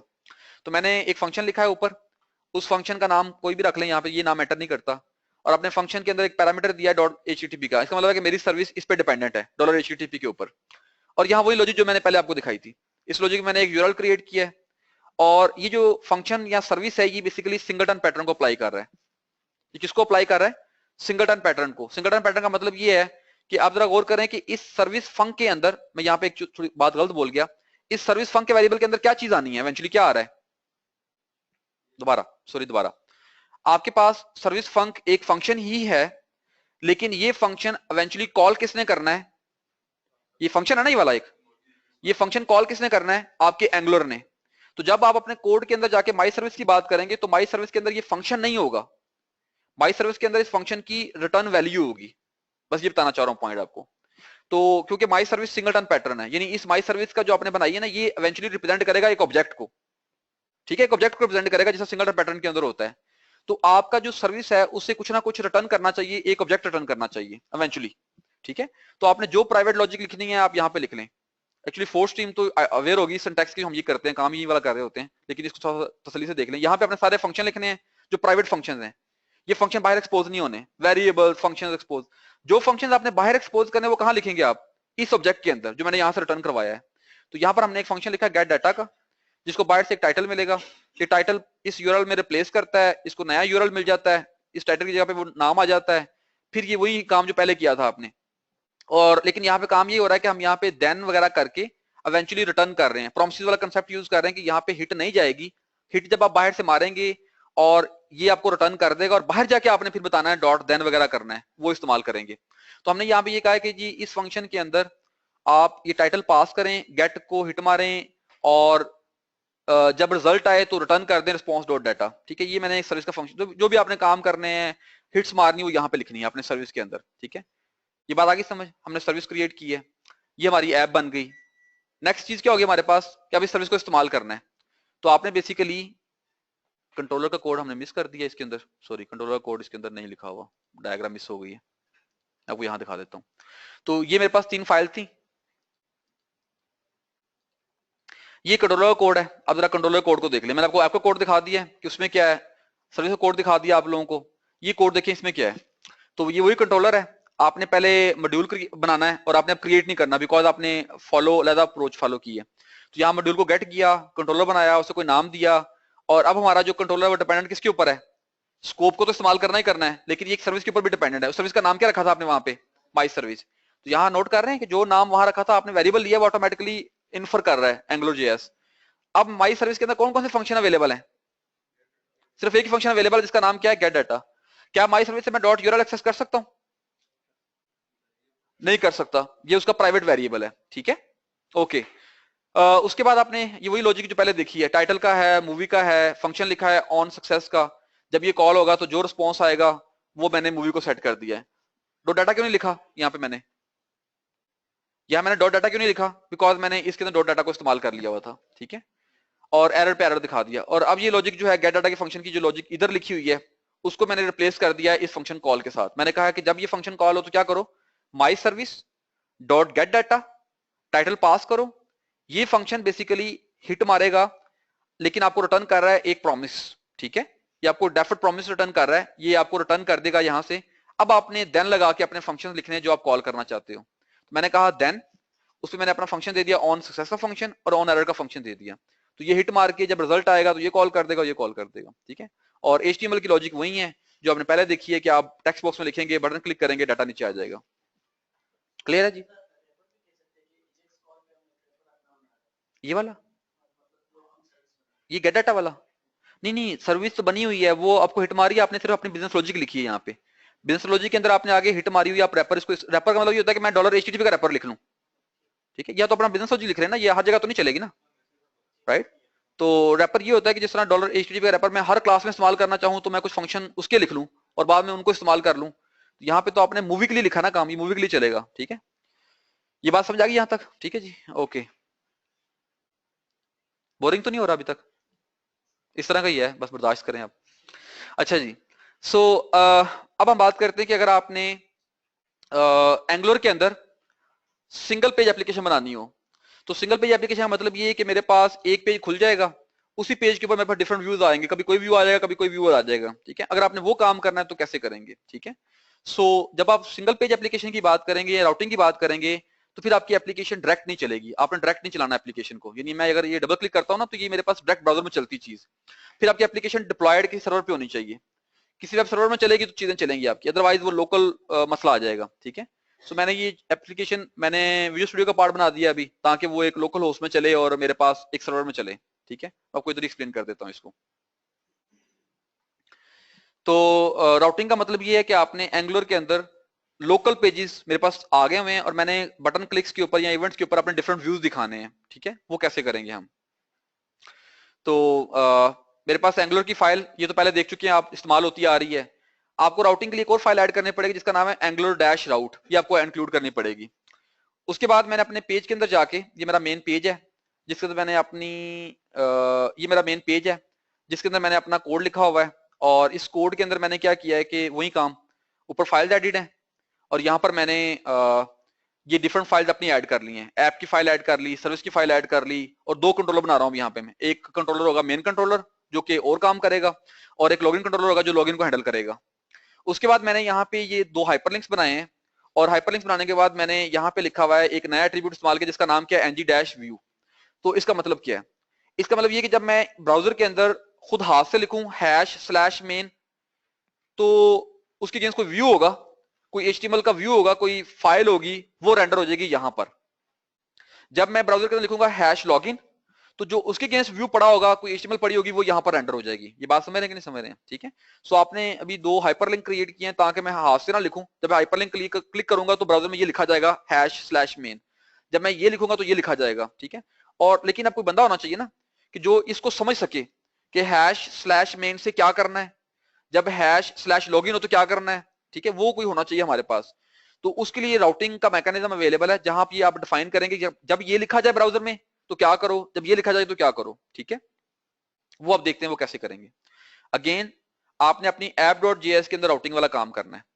तो अब हम यहाँ पे कह रहे हैं कि एक मॉड्यूल क्रिएट करो जिसका नाम है माई मॉड्यूल, और इस मॉड्यूल की ये मॉड्यूल डिपेंडेंट है एक हमारे पास और मॉड्यूल के ऊपर जिसका नाम क्या है ng राउट। जो मैंने फाइल ऐड की उसके ये अवेलेबल हो गया। तो ng राउट की वजह से आपके पास ये राउट प्रोवाइडर मिल जाएगा आपको। खैर, आपके पास ऐप क्लास का एक फंक्शन, ऐप मॉड्यूल का एक फंक्शन है जिसका नाम क्या है config। इस config को आपने एक फंक्शन प्रोवाइड करना है और उस फंक्शन की इनपुट होगी राउट प्रोवाइडर। ये राउट प्रोवाइडर आपको हेल्प करेगा राउट सेट करने में। ठीक है, तो राउट सेट कैसे करेंगे आप यहाँ बताएंगे। राउट प्रोवाइडर में आके .when में आप कहेंगे कि जब मेरे पास ऊपर हैश के बाद /main आए तो आपने कौन से वाला पेज दिखाना है और किस कंट्रोलर को इस्तेमाल करना है इस पेज को दिखाने के लिए। जब #login आए तो आपने कौन से वाला पेज दिखाना है और कौन सा कंट्रोलर इस्तेमाल करना है उस वक्त इस काम करने के लिए। और जब इनके अलावा कोई आए तो डिफॉल्ट बता देना है कि भाई फिर आप ये वाला पेज दिखा दिया करना। डिफॉल्ट यानी कुछ भी गलत मलत लिखूं या ना लिखूं तो ये पेज खुल जाएगा आपके पास। तो #login का मतलब क्या है वो हमने पहले बता दिया कि ये वाला पेज दिखाना है। ये बात आगे समझ कि नहीं समझ आई? ठीक है। सो अब दोबारा ये मेरा एक फुल व्यू है जिसमें HTML का टैग लगे हुए हैं। तो जो यहाँ पर आएंगे वो फुल व्यू तो नहीं होंगे ना, पार्शियल व्यूज होंगे, यानी उनके अंदर कोई HTML का टैग नहीं होगा, बॉडी का टैग नहीं होगा, उसके अंदर वो लॉजिक होगी सिर्फ उस व्यू की। तो अब ये देखिए मेरे पास 2 व्यू मैंने बनाए हैं। एक व्यू बनाया मैंने लॉगिन का और एक व्यू मैंने बनाया मेरे पास मेन का व्यू है। अगर आप लॉगिन का व्यू देखते हैं तो इस लॉगिन के व्यू में मैंने कहीं पर कंट्रोलर मेंशन नहीं किया। मैंने इस लॉगिन में कहीं कंट्रोलर मेंशन किया है? तो इस व्यू को जब रेंडर करूंगा तो ये user model, user name, password, ये चीजें कहां से लेगा? यानी जब ये व्यू रेंडर हो रहा है तो वहां आपने बताया हुआ ना, यहाँ पे बताया हुआ आपने कि जब ये व्यू रेंडर होगा तो कौन सा कंट्रोलर इस्तेमाल करना है। तो आपको फिर यहाँ पे डिफाइन करने की जरूरत नहीं रही और आपने सेपरेशन भी कर दी ना। अब आप इसी व्यू को टेस्ट कंट्रोलर से इस्तेमाल करें, इसी व्यू को किसी और कंट्रोलर से इस्तेमाल करें, जिससे भी इस्तेमाल करना चाहें आप कर सकते हैं। आपके लिए पाबंदी नहीं रही कि आपने जो लिखा हुआ वही रहेगा। ठीक है, लेकिन उस कंट्रोलर में ये चीजें होनी चाहिए। ठीक है, क्लियर है बात वाली। एक और चीज, अगर क्वेश्चन पूछा नहीं किसी ने कि अगर मेरे पास मेरे उस कंट्रोलर में ये वाली प्रॉपर्टी एग्जिस्ट ही नहीं करती, शुरू से बात कर रहा हूं, शुरू से बात कर रहा हूं, अभी इसकी बात नहीं कर रहा, तो फिर क्या होगा? अगर आपके उस कंट्रोलर में ये प्रॉपर्टी एग्जिस्ट ही नहीं करती यूजर नेम की, तो फिर क्या होगा?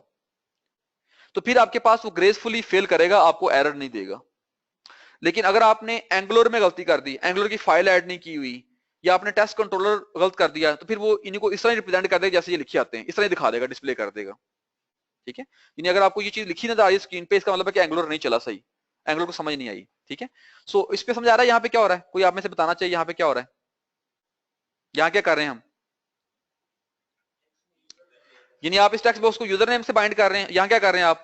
पासवर्ड से बाइंड कर रहे हैं। और यहाँ क्या कर रहे हैं आप? कह रहे हैं कि जब मैं लॉगिन का बटन क्लिक करूंगा तो मैंने वेरीफाई का फंक्शन कॉल करना है, और यहाँ पे मैंने कोई वेरिएबल डिस्प्ले किया है स्टेटस का, ये मॉडल के अंदर ही होगा। ठीक है, अब अगर मैं लॉगिन कंट्रोलर को देखता हूँ, उसके देखिए उसके अंदर क्या है, कोई खास लॉजिक है इसके अंदर, कोई कॉम्प्लेक्स मसला मसाइल? देखें जरा जी, क्या किया आपने? आपने कहा लॉगिन कंट्रोलर, इस लॉगिन कंट्रोलर के अंदर आपने स्कोप का वेरिएबल लिया है, आपने कहा माई सर्विस को इस्तेमाल करो, और साथ आपने एक लोकेशन का वेरिएबल लिया बिकॉज आपने रीडायरेक्ट करवाना है आगे ना, दूसरा व्यू खुलवाना है। यहाँ आपने वो तीनों वेरिएबल ले लिए यूजर नेम, पासवर्ड, स्टेटस के मॉडल के अंदर, और ये फंक्शन लिखा है। आपने कहा है कि जी जब मैं आपने वैलिडेट की लॉजिक लिखी हुई है माई सर्विस के अंदर कि यूजर नेम पासवर्ड वैलिड है कि नहीं है, उसकी लॉजिक इसके अंदर लिखी हुई है। तो आप इस फंक्शन को भेज रहे हैं, यूजर नेम भेजते हैं, पासवर्ड भेजते हैं, ये आपको रिजल्ट देता है। आपने कहा जी अगर तो यूजर नेम वैलिड होगा तो ट्रू आएगा, अगर गलत होगा तो फॉल्स आएगा। तो आपने कहा अगर यूजर ट्रू है तो आपने क्या किया जी, यहाँ पे आपने मैसेज दिखा दिया अलर्ट का, और साथ आपने क्या किया जी, आपने कहा है कि जो लोकेशन है उसको इस पर राउट कर दो। अगर यूजर वैलिड नहीं तो क्या किया आपने?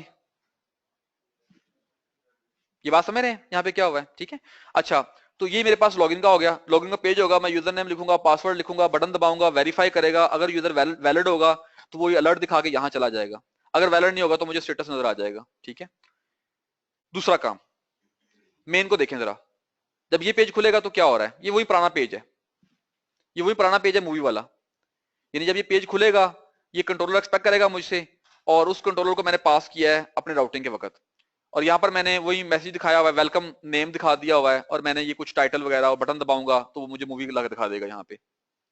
इसकी लॉजिक देख लें, मेन कंट्रोलर की लॉजिक भी मैंने वो जो मैंने अभी दिखाई थी आप लोगों को वही की हुई है, और मैंने ये सर्विस को इस्तेमाल किया है अपने तमाम ऑपरेशंस करने के लिए।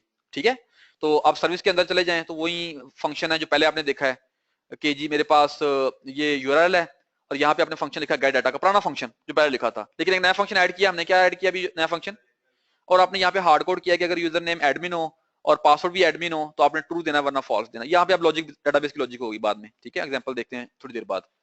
ये बात आ गई समझ आप लोगों को? ठीक है, इसके अलावा कुछ चीज आप लोगों को और लग रही होगी जो चीज मिस कर दी हमने, सारा कुछ यही है। ठीक है, अब मैं अगर अपनी एप्लीकेशन को रन करता हूँ, क्योंकि मैंने कहा ना इसलिए आपको सर्वर चाहिए, ये डायरेक्ट रन करेंगे तो ये काम सही नहीं चलेगा आपका, तो मैं इसको कहता हूँ जिसको हम रन करते हैं ब्राउजर के अंदर, तो कहता हूँ जी इसको रन कर दें, इंडेक्स का पेज। तो बाय डिफॉल्ट ऊपर लॉगिन लिखा आ गया है, क्यों लिखा आ गया, बिकॉज आपने वहां पे मेंशन किया हुआ था राउटिंग में कि जब कुछ ना हो तो कौन सा पेज खोलना, लॉगिन का, ये पेज खुला आ गया है। अब मैं यहाँ पे अगर कहता हूँ जी एडमिन, और यहाँ पे कहता हूँ एडमिन पासवर्ड, और लॉगिन पे क्लिक करता हूँ, तो वो कोड चला आपका सर्विस के पास गया, वैलिड हुआ, वैलिड होने के बाद पासवर्ड आ गया, उसने वैलिड यूजर कहा और रीडायरेक्ट कर दिया।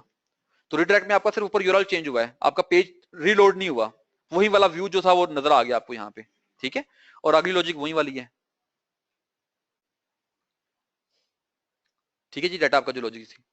सो ये है सिंगल पेज का थोड़ा छोटा सा डेमो कि सिंगल पेज में कैसे काम करेंगे आप। ठीक है, क्लियर है बात ये वाली? 1 मिनट लेने जाग ले, बस लास्ट डेमो आने वाले हैं। ठीक है ठीक है, ओके। अब लास्ट डेमो जितना हमने करना था ये नॉर्मली कर लिया है। अब लास्ट जो डेमोज है वो मैंने जो भी काम किया, मैंने ये एक थर्ड पार्टी एपीआई यूज की थी, और अब मैं थर्ड पार्टी एपीआई अपनी यूज करूंगा एप्लीकेशन। ठीक है, और उस एप्लीकेशन को मैं खुद इस्तेमाल करूंगा, वो हमारा लास्ट डेमो है। तो ये पहले मैं इसको थोड़ा सा दिखा दूं जल्दी जल्दी जो हमने डिस्कस किया अभी। तो ये आपको लेआउट बताया है, या वो कोड एक्सप्लेन किया सारे का सारा कि आपने क्या करना है। यहाँ बताया कि आपने अपनी सर्विस को रजिस्टर करवाया है, यहाँ पे आपने वो पाथ डिफाइन किए हुए हैं। ठीक है, और ये आपने लोकेशन के जरिए उसको हिट मारा है पाथ चेंज करने के लिए।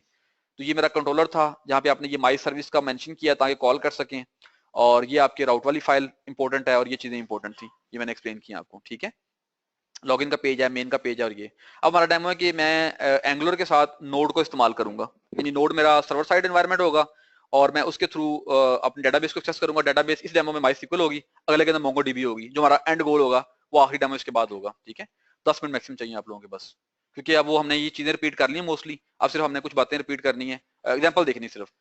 सो इस डेमो के लिए मुझे ये करना पड़ेगा कि मैं यहाँ पे थोड़ी चीजें फाइलें क्लोज कर दूं, यहाँ पे जाके 15 के अंदर दो चीजें डिपेंडेंट है, मुझे पहले सर्वर स्टार्ट करना पड़ेगा, ये नोड का सर्वर है।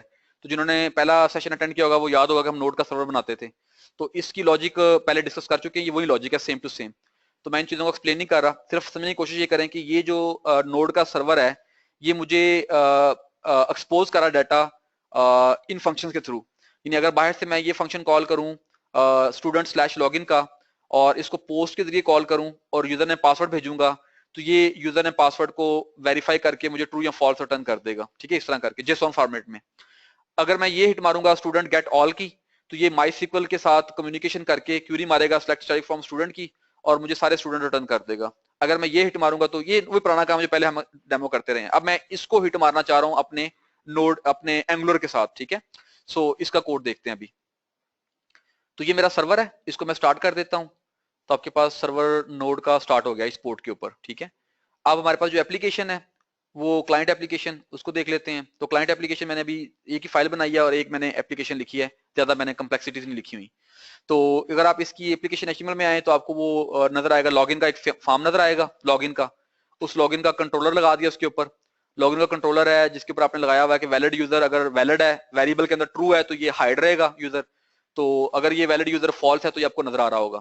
उसमें यूजर नेम पासवर्ड है, जब आप बटन पे क्लिक करते हैं तो कौन सा फंक्शन कॉल होगा जी, वेरीफाई का, और वही बात है मॉडल बाइंडिंग की हुई आपने, एनजी डैश मॉडल में बाइंडिंग कर दिया आपने। ठीक है, और नीचे आपने क्या किया है कि एक और स्पैन लगाई है वैलिड यूजर की, और नीचे आपने एक डिव लगाई हुई है, उस डिव के अंदर स्टूडेंट दिखाए हुए हैं आपने। ठीक है, स्टूडेंट दिखाए हुए हैं, और फंक्शन कौन सा कॉल किया आपने, गेट ऑल का। जब गेट ऑल का फंक्शन कॉल होगा, स्टूडेंट रीड होके आएंगे और डेटा नजर आ जाएगा। समझ आ रही कुछ HTML की नहीं समझ आ रही है आप लोगों को। अब app.js को देखें, तो यहाँ पे मैंने इसी के अंदर सारा काम कर दिया, मैंने लैदा सर्विस नहीं बनाई, ठीक है, क्योंकि वो चीजें समझ आ गई हैं, अब जिस लॉजिक को समझे करना क्या है। तो यहाँ पर मेरा ख्याल है कि अगर आप वही पुरानी चीज समझे, आपको फिर चीज समझ आ जाएगी। तो ये समझ आ रही बात की HTTP पोस्ट की। पोस्ट में क्या कर रहे हैं, आप बता रहे हैं कि इस पेज को हिट मारो, और साथ बता रहे हैं डाटा क्या पास करना है। तो मैं डाटा क्या पास कर रहा हूँ, $scope.user। ये जो यूजर का ऑब्जेक्ट है, ये कैसे फिल होगा, ये यूजर का ऑब्जेक्ट कैसे फिल होगा, ये देखें, आपने ऊपर किया हुआ है ना, इसको मॉडल से बाइंड किया हुआ है यूजर को। आपने कहा कि ये text box user dot user name user dot password, तो ऑटोमेटिकली इस यूजर के अंदर यूजर नेम की प्रॉपर्टी डाल देगा और पासवर्ड की प्रॉपर्टी डाल देगा। जब बटन क्लिक करते हैं तो बेसिकली आपके पास वो जो यूजर का ऑब्जेक्ट है पास हो जाएगा इसको। उसका जो रिजल्ट आएगा, आपने देखा कि उसमें रिजल्ट में ट्रू आया है, तो आपने अपने फ्लैग को ट्रू कर लिया। अगर उसमें फॉल्स आया तो आपने फ्लैग को फॉल्स कर दिया, और आपने इन फ्लैग के ट्रू और फॉल्स की बुनियाद पे अपनी चीजें शो हाइड की हुई हैं आगे। ये देखें, आपने जो पहले था हमने देखा था ng हाइड और शो किया हुआ है। तो ng हाइड कब हाइड होगा, ये डिव कब हाइड होगी, जब ये ट्रू होगा। तो आपका जब यूजर नेम ट्रू हो गया तो ये डिव हाइड हो जानी चाहिए ना, तो आपने वो हाइड कर दी। और ये डिव कब नजर आएगी, स्पैन कब नजर आएगी आपको, जब ये ट्रू होगा तो स्पैन नजर आ जाएगी वैलिड यूजर। ये बात आई समझ ये वाली, ठीक है। दूसरा फंक्शन आपने नीचे लिखा है, वो किसी का फंक्शन है जी, गेट ऑल का फंक्शन।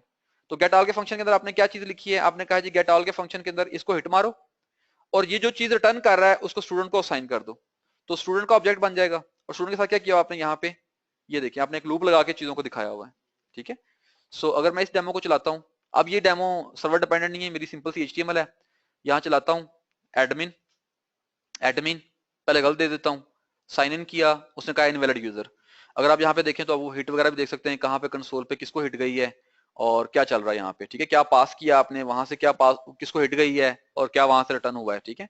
अगर मैं वैलिड देता हूँ यूजर नेम इसको एडमिन एडमिन, तो उसने एडमिन एडमिन था कि क्या था, पासवर्ड था, okay. So password admin password, sign in किया, वो गायब हो गया, ये आ गया।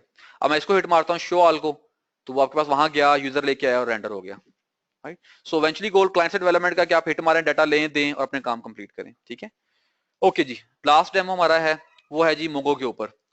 तो मोंगो के लिए जो चीजें, अगर आप लोगों ने लास्ट लेक्चर अटेंड किया हुआ है तो आपको चीजें याद होंगी मोंगो वाली, तो ठीक है।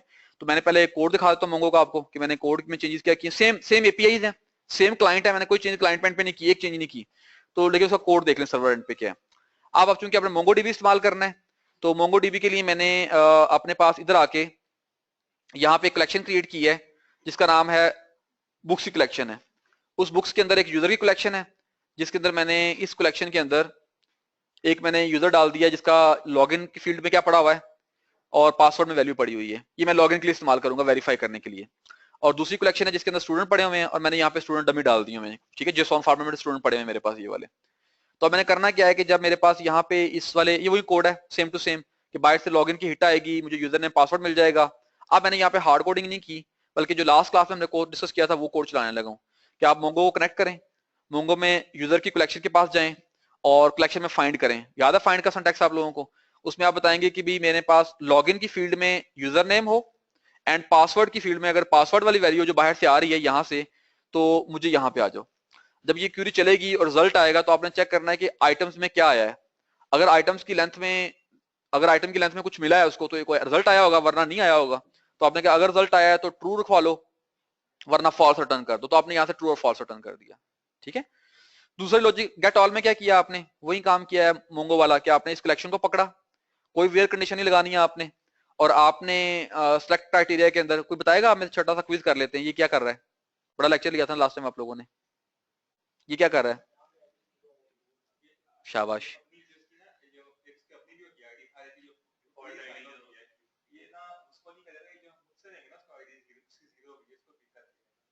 इसे हो क्या रहा है, ये हम इससे कर क्या रहे हैं, सारे सही कह रहे हैं लेकिन कर क्या रहे हैं, इसे हम प्रोजेक्शन कर रहे हैं ना। जैसे आप सिलेक्ट में कॉलम नहीं कहते हो कि सिलेक्ट में ये कॉलम्स आए, तो आप यहाँ पे जैसे पहले केस में सारे आ गए थे, अब यहाँ कहते हैं मुझे कुछ कॉलम चाहिए, 2 कॉलम चाहिए, 4 चीजें मैंने यहाँ बताने हैं। तो ये आईडी वाला कॉलम बाय डिफॉल्ट आता है, तो मैं कहता हूँ सारे कॉलम आए, ये कॉलम ना आए। तो मैंने कहा है कि सिलेक्शन क्राइटेरिया में बताया कि ये कॉलम 0 किया मतलब ये ना आए, ठीक है। तो आपने बताया वेयर, आगे प्रोजेक्शन बताइए अपनी प्रोजेक्शन, ठीक है। अगर आपने 2 कॉलम दिखाना है तो फिर आप उनको 1 कर देते हो उन 2 को, ठीक है, बाकी सारे आएंगे, अब ये नहीं आएगा। और अगेन वही कि जो रिजल्ट आया उसको आपने स्ट्रिंगिफाई किया और रिटर्न करवा दिया। और नीचे हमने 1 वाला कहा हुआ है कि अगर एक का रिकॉर्ड चाहिए हो आपको बाहर से हिट आए, तो आपने वो आईडी पकड़ा है और यहाँ पे देखें, बात समझ आ रही है वाली? अब 2 लाइनें तो आपने कहा है वेयर करके बताया कि जहाँ पे आईडी जो मेरा आईडी है ना वो इसके बराबर हो और मुझे वो रिकॉर्ड मिले और ये कॉलम आए इस क्राइटेरिया के मुताबिक, फिर आपने उसको स्ट्रिंगिफाई करके रिटर्न करवा दिया। ठीक है, सो ये मेरे पास कौन सा है जी? ये मोंगो वाला है। ठीक है, सो अब मैं पहले वाला सर्वर बंद कर देता हूँ जो मेरा चल रहा था। अब मैं इस वाले सर्वर को रन करता हूँ जो मोंगो डीबी वाला सर्वर है। ये आपका सर्वर स्टार्ट हो गया स्टार्ट सर्वर। और इसका जो क्लाइंट है 100% क्लाइंट सेम है, क्लाइंट को मैं डिस्कस नहीं कर रहा। ठीक है, ये बिल्कुल वही क्लाइंट है जिसके अंदर आप यूजर ने पासवर्ड दे रहे हैं और ये वेरीफाई कर रहा है। इसको भी मैं यहाँ पे वेरीफाई कर देता हूँ और यहाँ पे हम देते हैं यूजर नेम पासवर्ड मेरा हाल वही था, एडमिन एडमिन ही था। हाँ ठीक है, और पासवर्ड था राइट। सो पहले अगर मैं इसको गलत देता हूँ, एबीसी करता हूँ, साइन इन करते हैं, तो उसने कहा जी कि आपके पास इनवैलिड यूजर आ गया। ठीक है, अब अगर आपने इसको सही पासवर्ड देते हैं तो वही ट्रू आएगा। ट्रू की लॉजिक आपने देखी क्लाइंट साइड पे क्या हैंडल हुई है वो नजर आ गया। जब मैं इसको कॉल करता हूँ और ये नीचे आपका ये वाला कोड कॉल हो रहा है, ठीक है, जो मैं दिखाया भी आपको, और ये 3 रिकॉर्ड पड़े थे, 3 रिकॉर्ड आ गए। ठीक है, अगर आप वो सिंगल वाला करेंगे यूआरएल जो बनता है आपका, ठीक है, जो उसने यहाँ पे यूआरएल दिया हुआ है, अगर आप सिंगल वाला यहाँ पे इसको पेस्ट करें, क्लिक करें, तो ये सिंगल वाला ओपन हो गया, तो आपको रिटर्न ही करना है जेसॉन रिजल्ट में। आप 2 करें 1 करें आपको रिजल्ट मिल जाएगा। ठीक है जी, सो कोई क्वेश्चन? ये आपके पास चीज हो गई ये वाली। ठीक है, मैक्सिमम 2-4 मिनट और लूंगा फिर हम क्लोज करते हैं। ये मोंगोडीबी की मैंने एक्सप्लेनेशन दी हुई है। कुछ चीजें ऐसी जो हमने डिस्कस नहीं की। आपके पास एंगुलर यूआई की चीज अवेलेबल है, जेक्यूलाइट की बात हमने की है, इसके अलावा ये कुछ टूल्स हैं। अगर आपने एंगुलर में काम करना है और आप चाहते हैं कि मैं इंटरनली देखूं कि क्या क्या हो रहा है, स्कोप के अंदर क्या पड़ा हुआ है, स्कोप के अंदर क्या जा रहा है, तो आपके पास डेवलपर टूल अवेलेबल है, गूगल की एक्सटेंशन इंस्टॉल कर सकते हैं। अगर आप टेस्टर हैं तो आपके लिए बड़ा अच्छा टूल है जिसके थ्रू आप यूनिट टेस्टिंग कर सकते हैं। एक नई रिप्लेसमेंट आ रही है जावास्क्रिप्ट की, डार्ट के नाम से, जिससे जावास्क्रिप्ट को रिप्लेस कर रहे हैं। तो उन्होंने पहले भी उन्होंने गूगल ने स्टार्ट कर दिया हुआ है कि उन्होंने एक नया वर्जन लिख रहे हैं एंगुलर का जिसका नाम एंगुलर डार्ट है, तो शायद 1-2 साल में ये भी आ जाएगा आपके पास। कुछ छोटे छोटे कंसेप्ट ये वाले भी हैं, dollar compile, dollar watch, digest वगैरह, डॉलर अप्लाई वगैरह। सो इसको छोटे से अगर मैं आसान लफ्जों में कहना चाहूँ तो आप इस तरह समझ लें कि आपके पास इवेंट लूप था, याद है आप लोगों को, कंटिन्यूसली चल रहा है जावास्क्रिप्ट एक इवेंट लूप के अंदर। तो इसने एंगुलर ने अपना एक लूप बनाया जिसको इसने नाम दिया है डाइजेस्ट साइकिल। ये करता है कि जब भी कोई चीज आप चेंज करते हैं ना, कोई आपने तब्दीली की है, तो ये पूरा लूप चलाता है और उस लूप के अंदर देखता है कि जितने भी वॉचर इसके ऊपर डिपेंडेंट हैं उन सब वॉचर को देखता है और उनकी वैल्यू तब्दील करता है, जाके सेट करता है एक लूप के अंदर। जब सारे वॉचर कंज्यूम हो जाते हैं फिर ये रुक जाता है और इस तरह ये काम करता रहता है कंटिन्यूसली, एक चलता रहता है कि मेरे पास नया तो नहीं आया, नया तो नहीं आया, नया तो नहीं आया, ये करता रहता है। ठीक है, तो कंपाइल का मकसद ये है कि चले खैर इनको रहने देते हैं।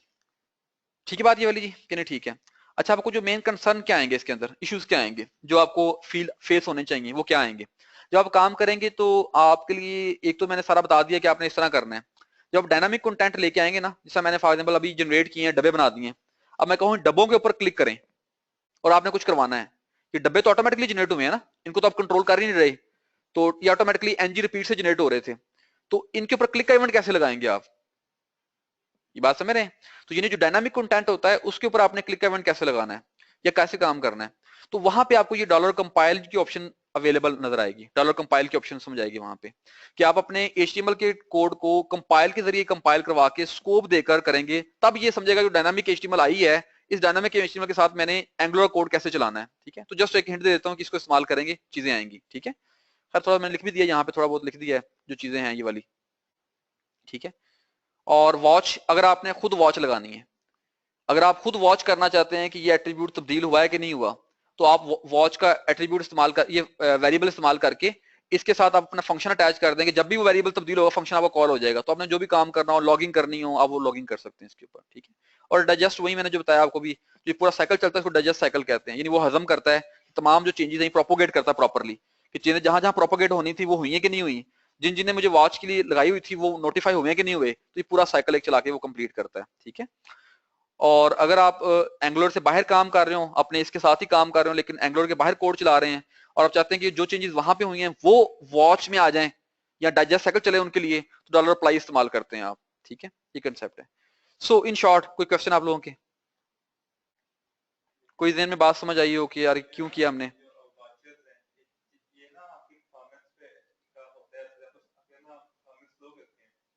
ये क्वेश्चन आप लोगों ने किया ही नहीं कि इतना काम अगर ये खुद कर रहा है तो आपके पास फिर क्या फायदा हुआ, ये तो तबाही मचा देगा, राइट? सो बेसिकली क्या होता है